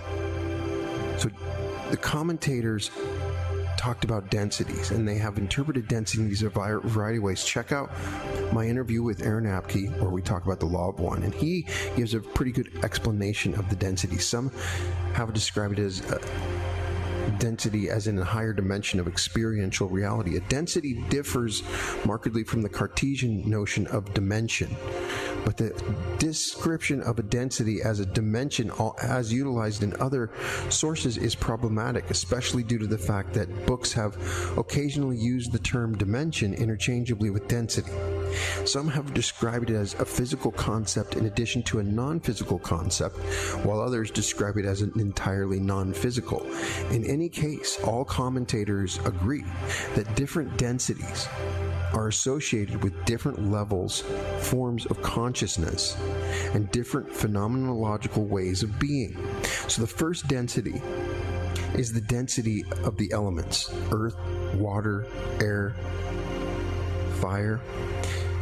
So in scientific terms, solids, liquids, gases, and plasma. The second density is the density of organic life: plants, animals, bacteria. As second density moves, you start to get animals that start to create an ego, like the dogs and different animals. That's where they're moving up to a third density. Third density is the density of which a human being inhabits. It is the density of self-awareness, of being aware of yourself. It is also the density of duality, through which the individual chooses the polarity of service, the negative polarity or the positive polarity. And we are in a third density right now. The fourth density is the density of love or understanding, and like all subsequent densities, is inhabited by mind, body, spirit complexes of a higher level of spiritual evolution than human beings on present-day Earth.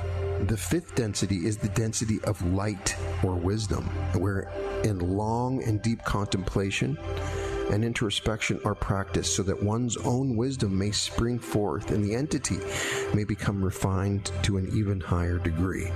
And the sixth density is the density of unity consciousness, where love and wisdom are united, where all other polarities are united. In Earth history, it is from this density that archangels come from, as described in various texts. The seventh density is the gateway density, the last density before mind, body, spirit complexes merge back into the Creator. The eighth density is the beginning of the next octave, where the journey begins again. Ra tells us that humans are composed of a mind, a body, and a spirit, and therefore would refer to an individual as a mind-body-spirit complex.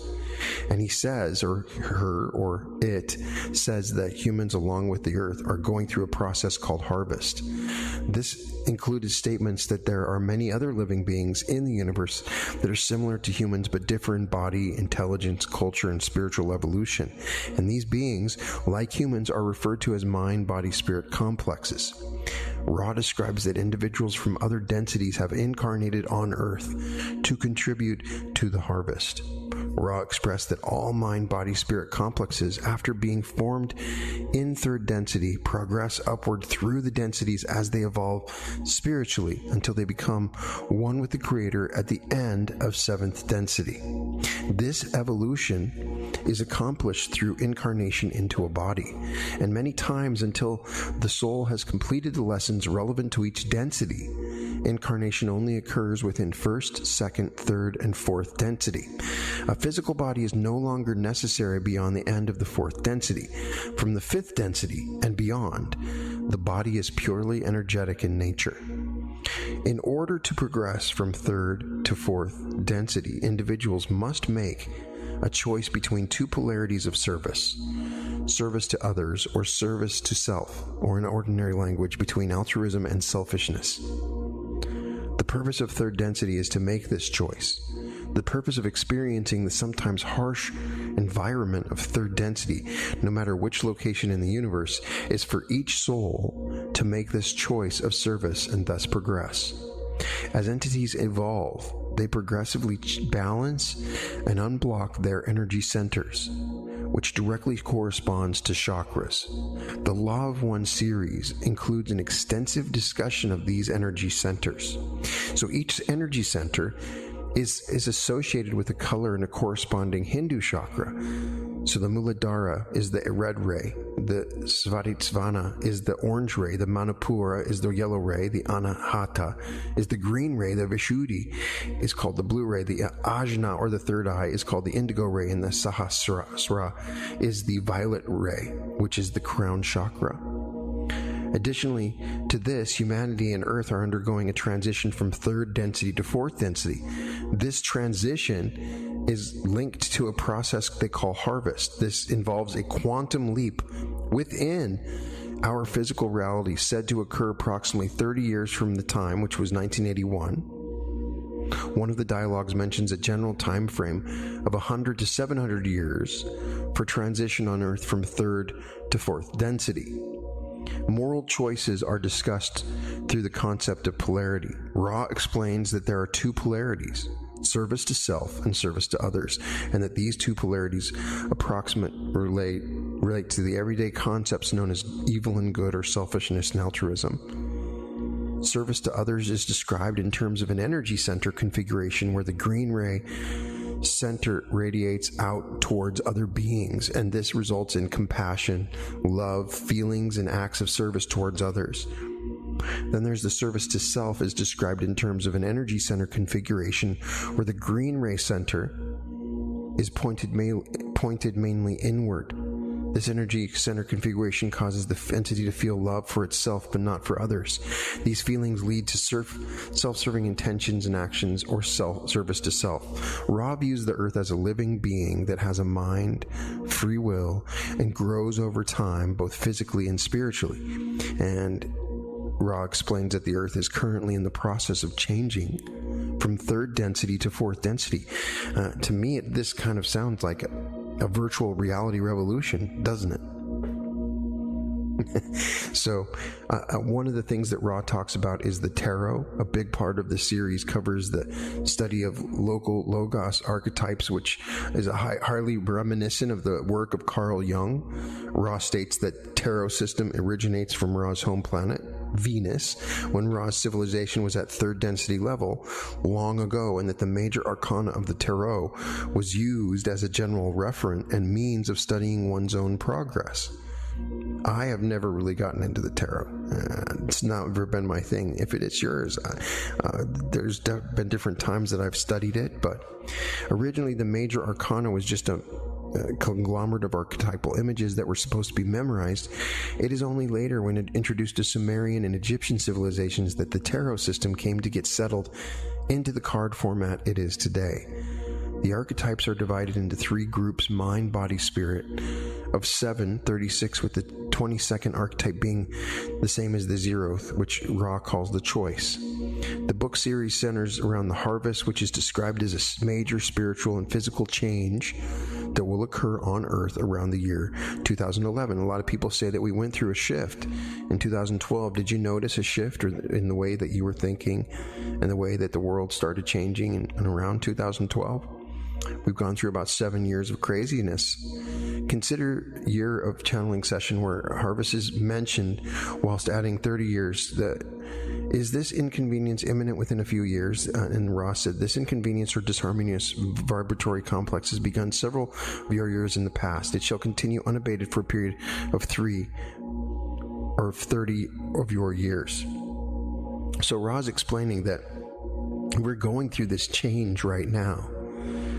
This inconvenience or disharmonious vibratory complex has begun several of your years in the past, so we've been going through it. So the Law of One book series has influenced many published authors in various fields. You'll hear references to it all the time. I hear Aaron Doty and so many other people make reference to these concepts as if you have already read about it, talking about densities and talking about wanderers. There's an explanation of wanderers. There are people in the fourth density that come back to third density and choose to incarnate in third density to propel us back into the fourth density. There's commentary about Jesus, who is referred to as Yeshua, which was his original name, choosing to incarnate on the earth and choosing to become a martyr, still going through the path. He's in fifth density and implies that he did come back when he channeled. And so there's a possibility that there's a confirmation of the Course of Miracles in the book. Also, they ask about Urantia, that crazy, if you ever read Urantia, it's this phenomenal book that describes the universe, but there's something about it. And Ross says that was created by an entity spirit on Earth. So another interesting aspect is that there is different alien races that are mentioned in the book, such as Sirius and Pleiades and Orion, and they all have different means. The question is, how do they travel faster than the speed of light? According to Ra, they travel in several different ways. For instance, the ones from Pleiades travel and they can freeze their bodies and travel for long distances and then unfreeze. So they can travel slower than the speed of light. Then some species have learned of a way of using the speed of light that kind of whips them forward faster than the speed of light, is the best that they explained it. And then the third is, if you're in 6th density, you can travel to any part of the universe instantaneously, which in what I think is happening is when we're entering into and some people are able, when they go and have an out-of-body experience, they can enter into that 6th density realm where you can travel anywhere in a thought. But the idea is, it's just fascinating to consider the universe. And if you get a chance, go and read Frederick Dotson's Pleiades and Our Secret Destiny. He's never read The Law of One. I asked him in our discussion of Pleiades and these different alien races, but there's some interesting commentary. Orion is a negative polarity alien group that has been manipulating us for a long time, according to Ra. I'm not telling you if this stuff is true. I'm just giving you this information so that you can have it. And so there are things like the 10 Commandments were given by the people of Orion because God would not say thou shalt not, according to the Law of One. There is a confederation of planets in the book that is mentioned, of 650 planets that are in union, in agreement to the Law of One. And our planet is being protected, currently being covered and protected. Orion is secretly attacking it, and that's one reason we can't find aliens. It's the answer to the Fermi's paradox. It's because these aliens are so advanced and are so aware of what's going on Earth. There is a literal thought war happening, and only 5 planets participate at any given time. It really fascinates me, this concept, this large concept. It reminds me in many ways of Ian Banks' The Culture series. There's several books in a wonderful series. One of my favorite authors, Ian Banks. And it's the most advanced, it's far more advanced than the Federation. It's these huge starships, which are even more popular than planets. And people, they never die. They switch bodies. And these starships are alive. And there's several books. There's 2 of them, in fact, where the majority of the plot takes up with these large starships that are multidimensionally and infinitely smarter than anything that you can imagine, having discussions. And so you start to imagine these ideas that galaxies can be communicating with each other, suns can communicate with each other. And according to Ra, when they do these experiments, what happens is that the information is spread throughout like an internet of all the suns, and they all know in the galaxy. And so what's happening is, we're like a laboratory and the rest of the universe is watching us as we grow and evolve. According to Ra, which is coming from Venus, they did not have opposable thumbs on Venus. And so because of that, the species on Venus grew in love and rapidly moved to a higher density. What happened on Mars is they had opposable thumbs, they developed tools, and they had war, and they destroyed their planet. If that's true or not, it's still fascinating to think about that there are planets in our solar system that may have had alien species that lived on it millions of years beforehand. We have no way of knowing the arrangements of life and how it works, but it's a fascinating concept. It reminds me, one of my favorite books is The End of Eternity by Robert Sawyer. And the idea, they travel back in time to the time of the dinosaurs. But the dinosaurs, it turns out, are actually just weapons of war. And these slimy little aliens inhabit the dinosaurs like a tank. And they're in this battle with this, the dinosaurs are in some kind of battle with Mars. And they wage a huge battle and they blow up a planet, which ends up being the asteroid belt that we have today. I'm not saying that's real. It reminds me what kind of stuff has happened in our universe. And according to Ra, there are several planets right now that have life. that are developing through these densities right now. Which planet? Wouldn't it be fun to know what planet in our system also has life? And if we ever make contact, and what kind of contact will we make at some point when we make contact? You know what's interesting? There's so much on TV now about the military witnessing alien craft coming in. There's the video of the Tic Tac. Go watch Joe Rogan. There's been some videos that have been amazing lately, and the military is saying it's okay. These objects are identified. We want to know more. When in the past, people may not have reported objects like this because of concern that they would be called crazy. Rod talks about several species have shown that to open up the idea of the infinite in our minds. So there's a real possibility that we are going through multiple incarnations and moving up through densities eternally in this beautiful path, moving up through different points of awareness, all a part of one thought, all being one energy, all being one. There's a bunch of really interesting things that are mentioned. For instance, the majority of the path goes the right way. There is no hell. The majority of people go on the positive path. In order to end up leaving life and moving to the negative path, you have to be so negative, so bad. Like 95% of your actions are on the negative polarity. And according to Ra, only 2 people, not Hitler, Genghis Khan and one other person in Russia, also was so bad, and historically these 2 people ended up going to hell. So the power of love is this overwhelming power that always wins every time. And so the path to self for the negative path is a very lonely and long path. So it's an interesting concept to think about.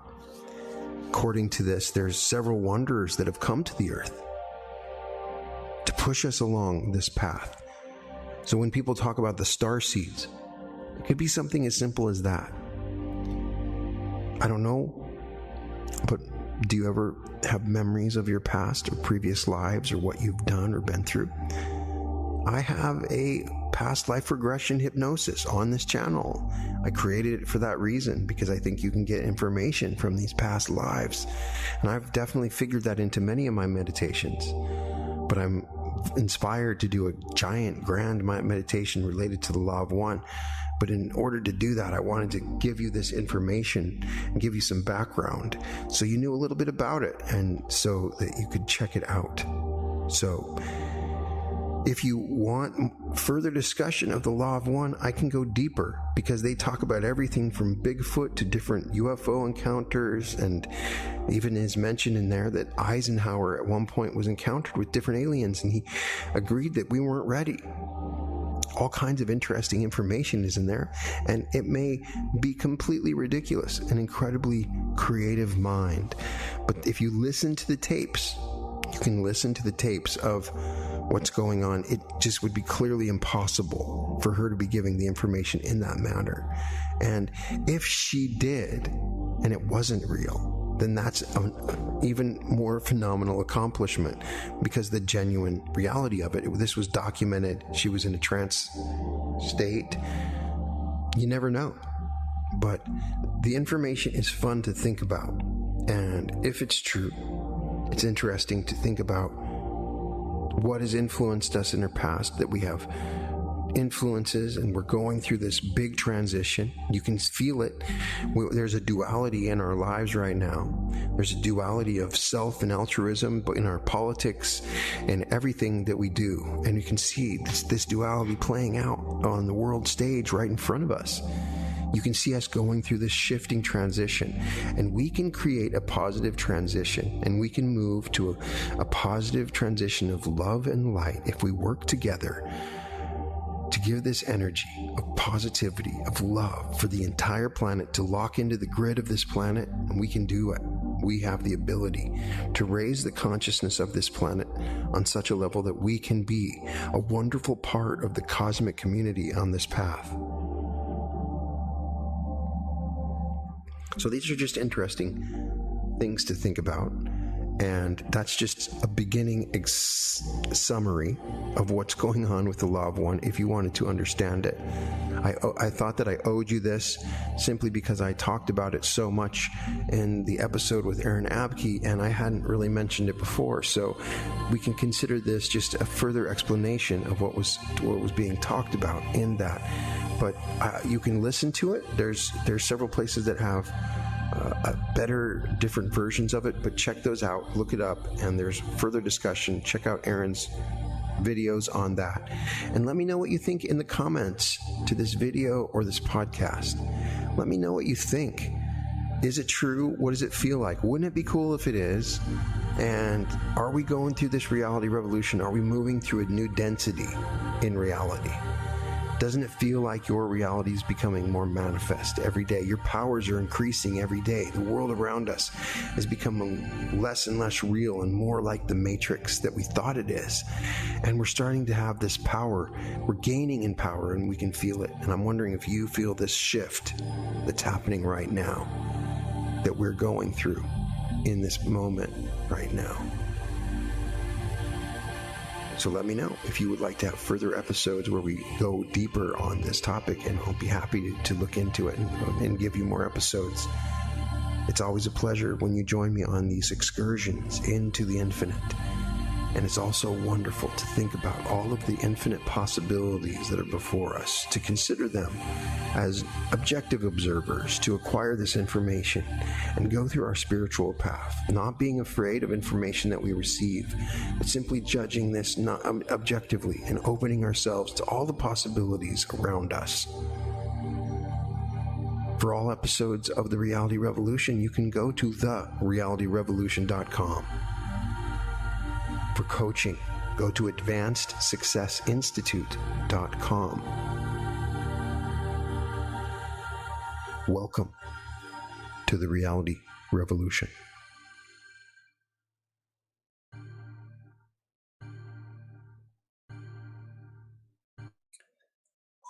Okay. Hang on a second here. All right. Get the video stopped there. All right. Watching the chat out there, looks like a lot of people are interested in this topic. Oh, that's a cute picture, Dinesh. Very cute. Very, very cute. Is there a relationship to that little person there? Very cute. Yeah, the Law of One. How can you look at this grand creation and not think that we're not destined at some point to become more a part of it? Okay.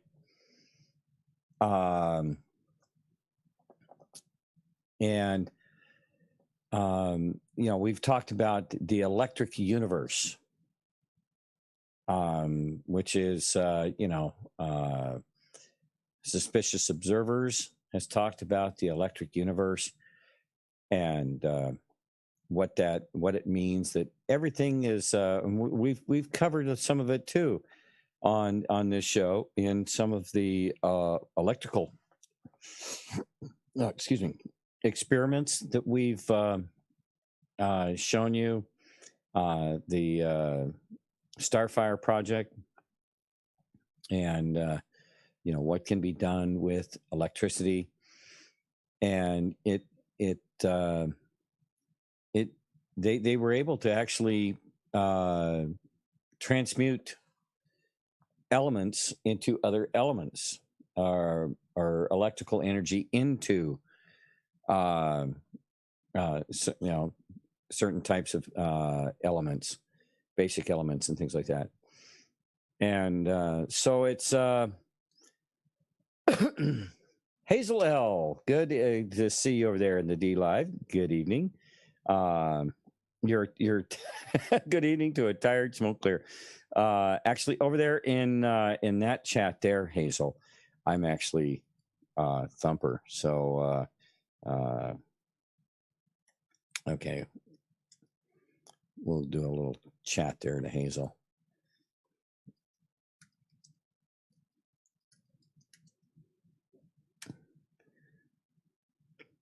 There you go. To Hazel out there. So the when you start thinking about this stuff,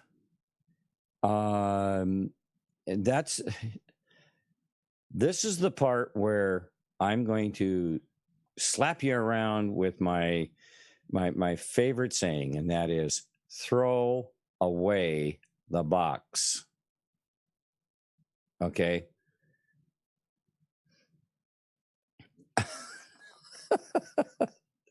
Oh. Okay. I'll bite. Emo 1 or Emo 11. There you go. Yeah, and just to plug, my mouse battery died. I know how that feels. It happened to me a few times. Luckily, I keep one charged up, sitting off to the side. Anyway, we're in this massive. I mean, for God to create this immense, trillions and trillions and trillions of miles wide, light years wide, whatever.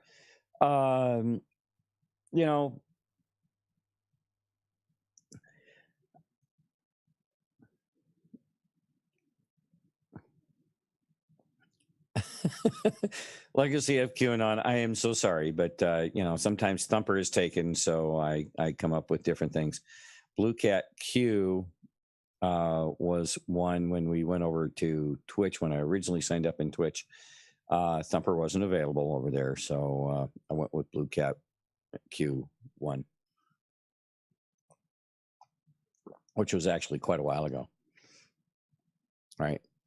But for an infinite universe, how do you explain an infinite God? And a God, we keep trying to put God in a box that looks like us. All right. That's kind of silly. It's kind of a bit egotistical, in my opinion, because God is so much greater. There's so much that God might be able to squeeze himself down into a third density thing, but God is all knowing, because God is connected to everything in the universe. God has created it, and through his power, he's infinitely aware of all that he has created. But he is also that consciousness. We always give it a male persona, but if you go into some of the documents and some of the explanations, there was an alpha and omega that joined together. And I actually figured out alpha and omega. Alpha is the first letter of the Greek alphabet, and omega is the last. So you have the alpha and omega, and then just the phrase "I am," meaning just I am. It's in everything. God is in us. We are not separate from God. God is that consciousness, the energy that created that God is created from. That energy that came together as alpha and omega, alpha being the male, omega being the female portion of it. But without the two, we would not have the God consciousness. All right. So there's a reason why. I mean, when you take in our reality, when you take the male and the female together, put them together, creation happens. The creation of a new life, a new third density vessel that is capable of hosting a consciousness. Okay, that's the reality that we know. Galactic Shaman, good evening. I'm glad you're enjoying the content tonight, because we have many miles to travel and an infinite time frame in which to travel it. All right, and to think that we are not going to continue to learn and to become wiser, and at some point become part of the creation. I mean, we already are, in the fact that we ourselves procreate. And is it to say that once we procreate, our kids, they can't procreate, they can't create? That's not the way God designed the universe. The universe is made to, we grow up, we start young, we grow up, and then at a certain point, we're capable of procreation, at which point we hope that we are wise enough and stable enough to raise our children appropriately so that they can move forward in a positive way. So you have to wonder, we were reading these Q posts tonight, and you see where some of these families are raising their kids to act in a very negative and in a self-serving way. What's that about? Celebrating the idea that they steal, they victimize, and then some of them prey on the most innocent and the most defenseless among us, the children, which is so incredibly despicable. It's hard to put appropriate words to it, other than these people don't deserve to exist, acting in that kind of a fashion. So, but what happens in that, and is covered in another document that I've been sharing with you, and that is when creation isn't done by the law of by God's law, by the law of the universe, it's out of tune. It's like the Chinese sending over bad iron that will eventually fail. Okay, because it wasn't done right. It wasn't created properly. All right. We see that in so many of our products that we purchase.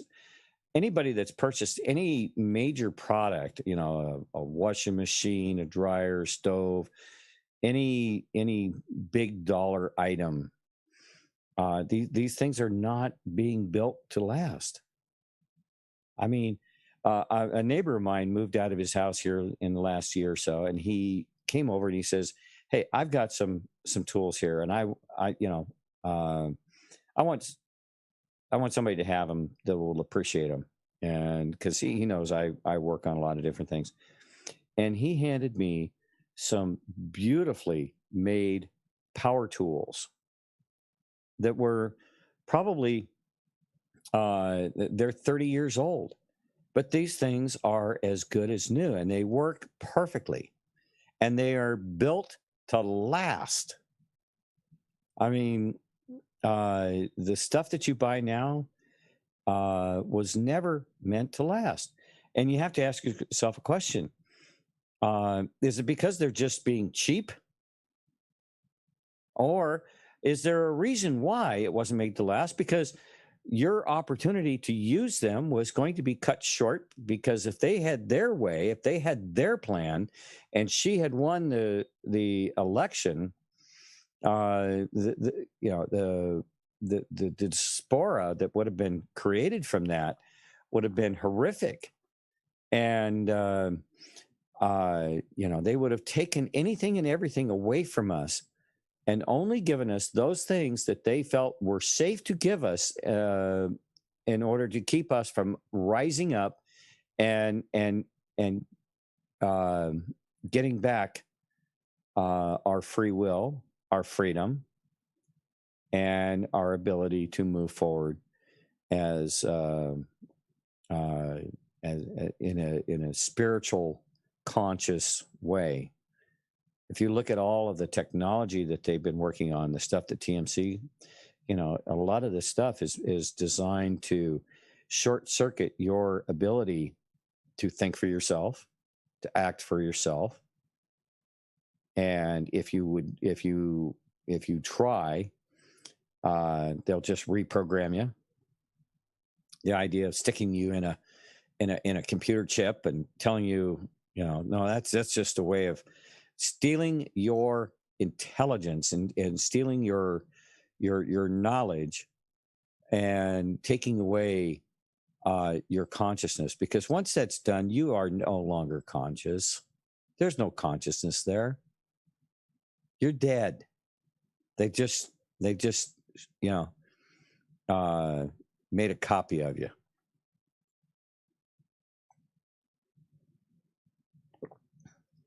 All right.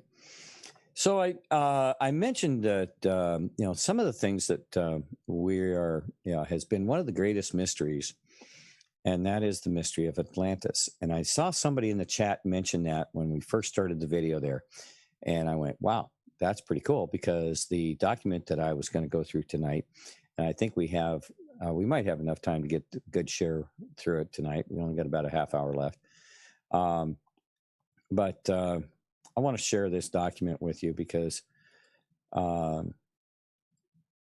it's pretty cool.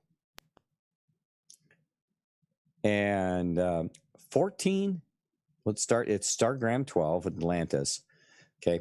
14,000 years ago saw the founding of Atlantis at the beginning of the Virgo dispensation, signified by the Great Pyramid, also called the Temple of the Hieroglyph. Pyramid geometry was used extensively at strategic ley line locations all around the world at the time to help in the induction and disbursement of the incoming frequencies of Virgo.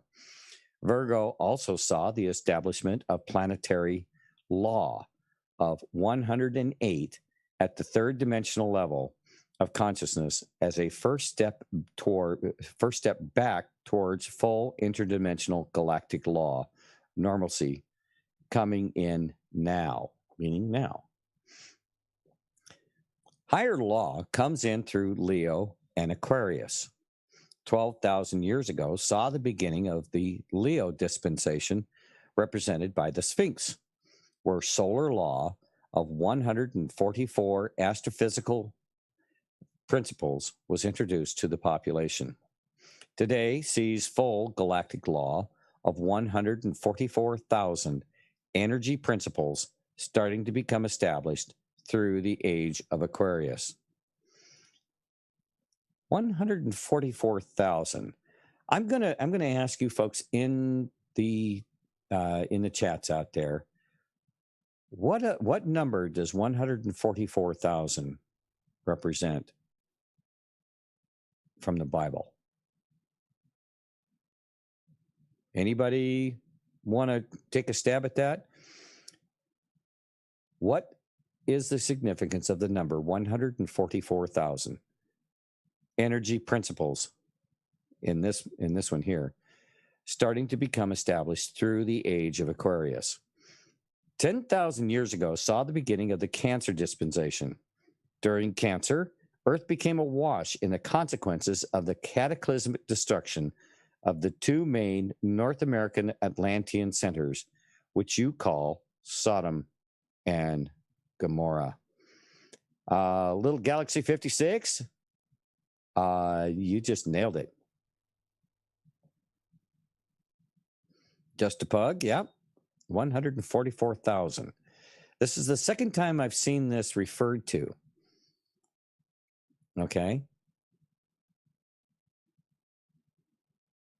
Today sees full galactic law of 144,000 energy principles starting to become established through the age of Aquarius. Okay, the age of Aquarius is the age of enlightenment. Okay. All right. 8,000 years ago saw the beginning of the Gemini dispensation. The planetary evolution was refreshed with the founding of Rome, symbolized by twins Romulus and Remus, representing the dual male/female nature of Gemini. Said to have been raised by wolves in reflection of the world-wide lower bestial outer consciousness condition. The general population was thrown back into after the fall of Atlantis.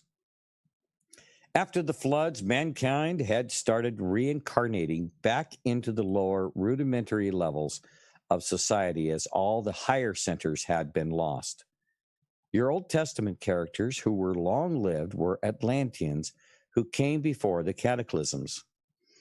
Those after the cataclysms have all been short-lived, as mankind had been thrown right back into the short-lived incarnating cycles of the animal kingdom. 6,000 years ago saw the Taurus dispensation with an emphasis on the golden bowl, representing the sharing of material hearth. 4,000 years ago saw the Aries dispensation featuring the ram, the bolstered head, where the higher spiritual factors were portrayed as the shepherds of men.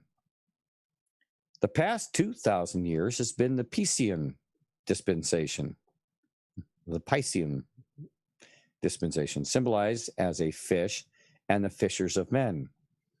Since the astrophysical frequencies clock around in the one direction and the dispensary cycles clock around in the other, the fish is depicted as swimming in both directions.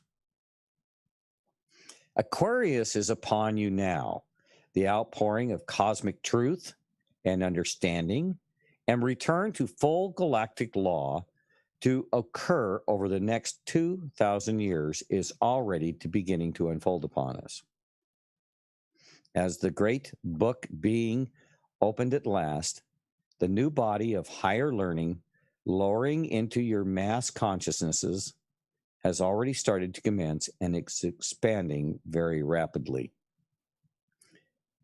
Again, the term 144,000 laws of the basically laws of the universe. Okay, not necessarily this army as we've been has been more or less represented by the Bible, but and it's these 144,000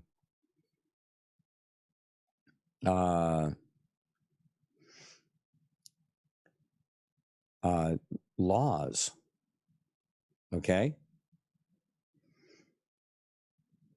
that are going to be put back in place and held accountable. Okay, the greater secrets of the cosmos and your responsibility in them are finally starting to become fully revealed to your third dimensional outer consciousness for the very first time. The last time Aquarius was around, The outer evolution was still at the Cro-Magnon level and not capable of the understandings. At the end of Aquarius, all mankind will be returned to fifth dimensional Morontia. Atlantis, for most of its time, comprised populated centers over much of the Earth, including large mining centers in the high isolated plateaus of South America. The Atlanteans extracted aluminum, the most abundant metal element found in the Earth's crust, directly from the soil without the need of electrolysis, and used it for most of their buildings. Consciousness played a large part in keeping the structures intact. Today, you crystallize aluminum through processes of electrolysis, where consciousness plays very little role. After the demise of Atlantis, when consciousness no longer held the structures in their intended forms, the constructions dissipated quickly back into their elements, leaving few traces. The main Atlantean center of civilization was a very large island stretching through what is now the area of the Azores near the mid-Atlantic, down almost to South America. The present-day islands of the Azores are mountaintops of the original. North America had only a sparse population. Two large centers, Sodom and Gomorrah, the cities of the plains, existed, however, where the mass consciousness was well evolved into higher fourth dimensional awareness, who were also adept in the power of crystals. The Atlanteans traveled in magnetic levitational devices able to move at 100 miles an hour up and down the meridians and 1,000 miles an hour across. Sodom was located near the northeast border of what is now Washington State. Wonderful. When I read that the first time, I went, oh my. Okay. In the United States and British Columbia and Canada. So up in the northwest corner, and it's very beautiful up there. I lived in that corner of the state. I was born up there. All right. Gomorrah was located in what is now offshore the city of Miami, Florida. An earlier quarantined planet called Maldek had succumbed to reptilian black masters from Alpha Draconis. The Black Masters were remnant of an earlier regression of the Draco solar sector. The regression itself was not rebellious. Many of the regressors, however, were already well out of alignment with respect to the normal rules of reality, who became willing rebellers in the early onsets of the Luciferian conflagration, in particular, the Black Masters. The Draconian reptiles were a particular variant of their root race, which had many racial variants, as do the Adamics. In the course of their regression, the Draconians had developed a homeworld philosophy. From their homeworld as base, they established themselves in little pockets throughout their whole local solar sector. Through conflict with others, their homeworld was lost, leaving little pockets on their own to manage as best they could with no holds barred and no common direction or connectivity. When the Luciferian rebellion ensued, for having already been somewhat in disharmony within the tenets of creation, the pockets were amongst the first to embrace the Luciferian philosophy of self-will determination, meaning will pandering to self rather than will serving creation. Through an unknown power of the X, out of it came a cacophony of lesser practices, including the negative action of slavery and total authoritarian rule, such as later practiced by your Assyrians and Sumerians. Approximately 250,000 severely regressed reptilians from Alpha Draconis, who were still deemed redeemable, were sequestered on Maldek. Maldek was a confinement planet under galactic quarantine, where some of the earlier, more rebellious soul atoms of the Orion and Draco local sectors were being harbored, pending an opportunity for redemption. The original notion of purgatory, hell. Okay? Maldek was a large member of Earth's solar system in orbit between Mars and Jupiter. The Maldekian society was of the style you currently refer to as Asgardian and was very active through Maldek's fourth dimensional auric frequencies. 500 of the most negated of the reptilians, so-called Black Masters, had come to develop a highly usurious use of lower planetary law to favor the ambition of themselves over others. The practice is called black magic for the light it denies. A handful had become regressed to the very lowest levels of consciousness possible in contravening the rights of others for the benefit of self in violation of the laws of creation. The Black Masters created a severe condition of static thought on Maldek through mass influence of their practices that the auric frequencies of the atmosphere itself literally became explosive. The group developed powerful laser weaponry, then factioned, then turned the weapons on each other. The focused radiation exploded the atmosphere, taking the planet's whole outer projection along with it. The main dense rock remnants of Maldek's outer crust is now what you call the asteroid belt. Less dense, molten interior blobs solidified and now comprise the Kuiper belt, stretching outside the orbit of Neptune to beyond Pluto.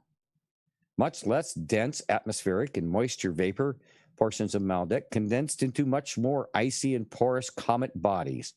Due to their much lower densities and specific gravities, the bodies eventually migrated far past Pluto to form distant Oort cometary cloud. Approximately 2.5 billion years later, the population of Maldek was moved to Earth in the middle of the Leo dispensation to be absorbed into the stability of Atlantis.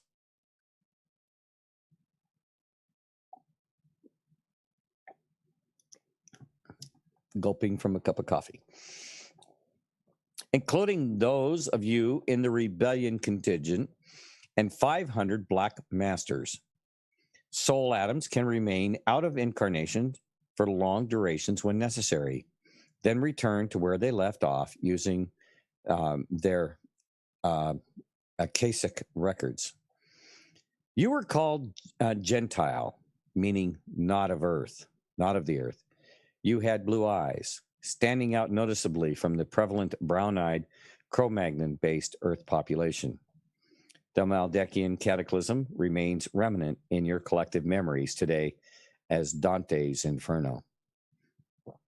The Asgardian effects of Maldek appeared again in a renewed modality during your reincarnations as the Norse and the Roman cultures of 2,000 years ago.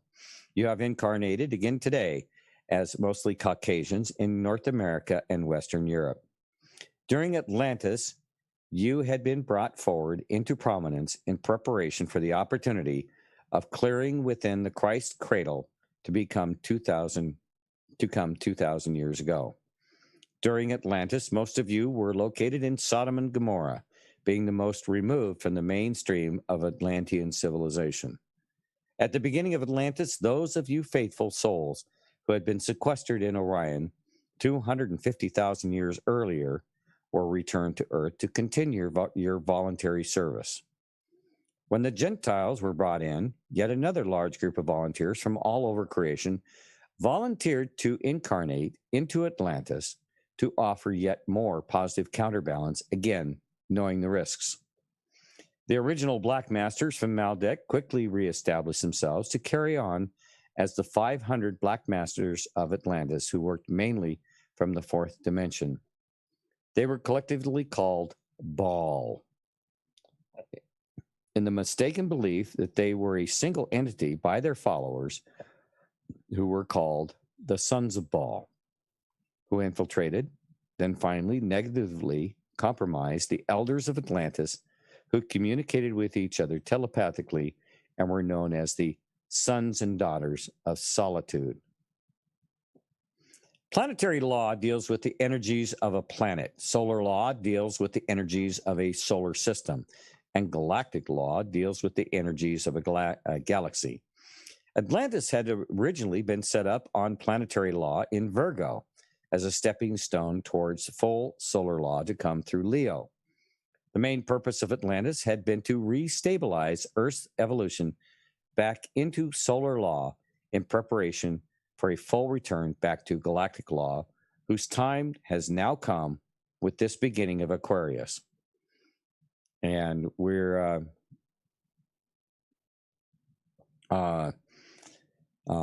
moving into the age of Aquarius, as in the song by the Fifth Dimension. Planetary law is a subset of solar law, utilizing only 108 of the full 144 astrophysical frequencies of the tree of life. In early Atlantis, you recognized only 9 planets of the solar system. Advanced practices called yoga were developed during Virgo as a stopgap outer way of working as positively as possible within the limited frequencies of planetary law.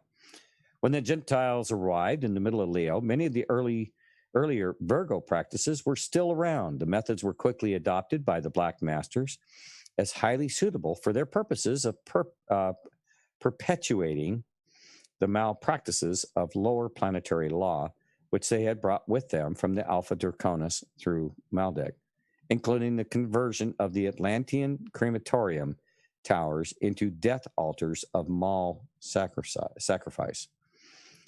Atlanteans did not bury their deceased. The original purpose of the Atlantean pyramid towers was crematorium. The towers were spread around the world and were cubistically designed to produce a purple flame of transmutation up the center from the consciousness of the priests in attendance. The flames issued perpetually out of the top and could be seen for miles. Their original meaning for the word sacrifice was to make holy, meaning the release of heart, felt love in order to bless and reconnect to heaven. When you were ready to discard your outer projection, you would simply step ceremoniously from the top of the crematorium into the flame. Your physical body would be dissolved back into the respective elementary particles of its composition and wrapped in an aura of pure love from the purple transmutational flame. Your soul atom would be harmoniously released from your outer projection, free and clear of conditions, ready to return back to the fourth or fifth dimensions, as the case may be. The Black Masters usurped the principle by forcing you into the flame against your will, utilizing the resulting discordant frequencies resulting from your sudden unwanted separation from your physical body for ill-doing. When any living thing is mal-sacrificed, a flood of fourth-dimensional N+ static is released within the vapors of the aftermath instead of love. Both the Black Masters and the demonic ones in the astral realms were able to make temporary quasi-materializations within the vapors, allowing them to show themselves to their fervent followers. The original purpose of the sacrifices, Christ put an official end to the practice 2,000 years ago. Misconceptions of the practice had been adopted by primitive religions before Christ, using animals, hoping to appease their respective adopted deities into predisposing favorably towards them. A more abominable practice cannot be imagined. Continued, unfortunately, today in some of the Muslim, Judaic, and similar traction religions as gross misadaptations of the original malpractice intent. You mistakenly believed you are appeasing God or Allah. A more heinous affront to the creators cannot be possible. Do not kill anything I have made alive. The malpractice actions of the Black Masters completely stalled the installation of solar law into the Atlantean mass consciousness and initiated a fall towards debasement. The 2 centers in North America were the focus of the most of the Black Master activities. Sodom succumbing to vice and Gomorrah to crime. Before long, the same type of abysmal static conditions which had been perpetrated in Maldek started building up in the atmosphere over the cities of Sodom and Gomorrah. A corrective attempt was made to bolster the love flow within the family by introducing animals into the home. Animals are capable of releasing enormous amounts of love into their environment. Canines were introduced to reflect love through a male expression, felines through a female. Eventually, the Black Master Group factioned again. Then Maul used the lower physical properties of the crystals to create laser-type devices again, and then turned the devices on each other again. Noah's Ark was not a large wooden boat. As a precaution against the possibility of another Maldek-type conflagration, Noah and his wife, working within the frequencies of planetary life carriers, formed an arc of consciousness between them, allowing them to create a safe haven against all possible outcomes. The blueprint matrices for the animal kingdom were acasaically recorded into their arc of consciousness as a safeguard against the worst-case scenario. As the male and female of each species were not from a split ovarian atom, it was necessary to record a male and a female matrix for each species into the arc 2 by 2. This time, only the congested atmospheres over the two North American centers of Sodom and Gomorrah ignited, and not the whole planet. The explosion over Sodom flumed south along Earth's magnetic line, leaving an enigmatic lengthwise scar on the surface just south of Spokane, Washington, called the Palouse. Traces of the explosion over Gomorrah now lay buried under the water off the coast of Miami. Lot's wife turned into a pillar of salt, means she reversed in consciousness and realigned back with the lesser condition, even though she had successfully cleared herself in consciousness of her earth plane conditions. She eventually died of old age instead of continuing as a 1,000-year avatar, her outer body remnants returning to the salts of its composure. Cleared in consciousness does not mean the equivalent of low readings of a galvanometer toy. These only measure the superficial N+ static flows of your more intense outer emotions. Likewise, mindless meditative silence is not the sign of a cleared consciousness. We are 4 minutes from the top of the hour. Didn't quite get all the way through this document. We're about, I would say about 3/5 of the way through. Come join me on Saturday evening for Hyperdrive Early Edition, and we will complete the document. I'll give you a link to this document, and you guys can read through it yourselves. We'll start over here in the YouTube chat. There you go, guys. Coming at you. That's a link to this document. Now, for you guys over in Twitch, here it comes. Coming at you there.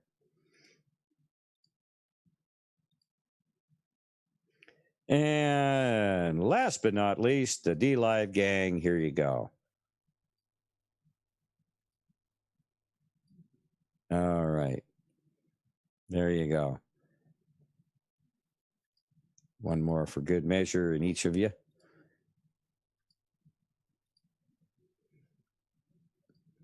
And I want to say thank you for joining us tonight. I hope you found tonight's information intriguing, thought-provoking, and, discern for yourself. Where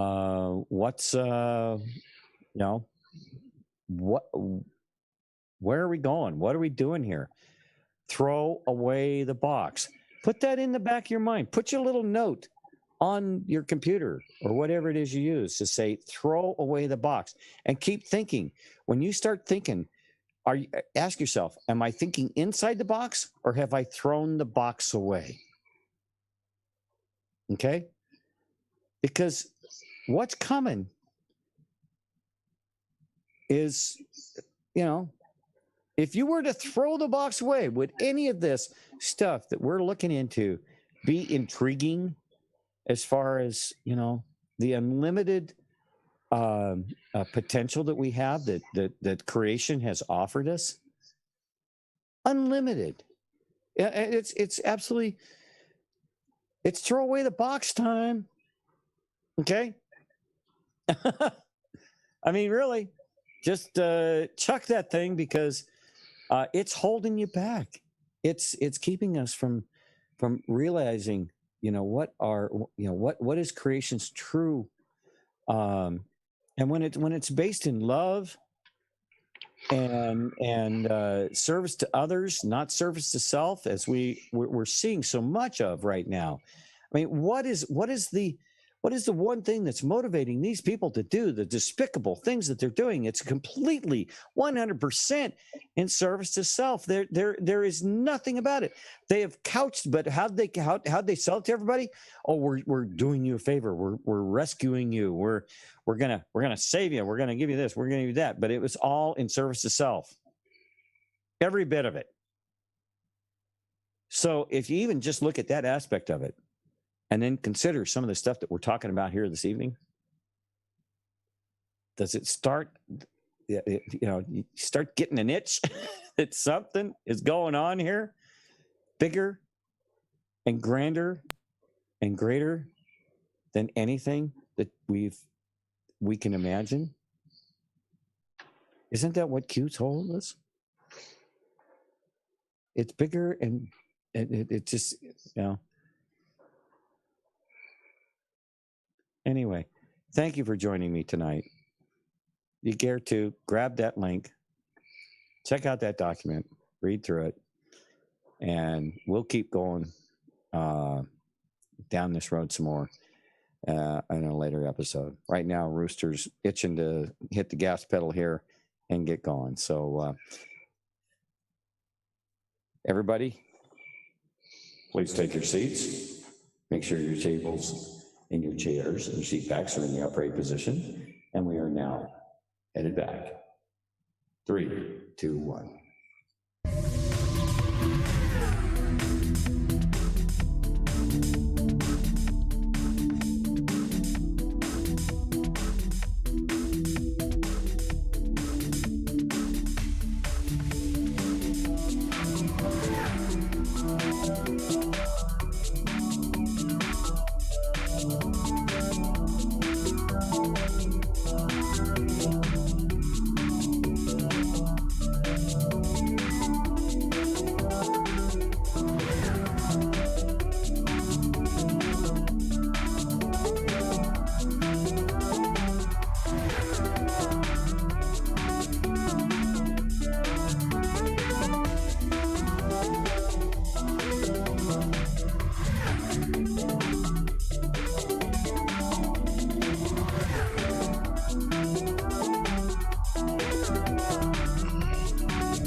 Ladies and gentlemen, we have arrived back at Earth Station 1. Please make sure you grab all your belongings and deboard the craft. And Rooster's waiting there with his specially configured 18-wheeler just to grab y'all and take you on another ride down America's highways. Good evening, Rooster. How you doing? Doing pretty good, man. How about yourself? Interesting evening. I found myself running solo tonight, so it was. Uh-oh. Well, Paul had some things going on, and hopefully he'll get things all settled back down and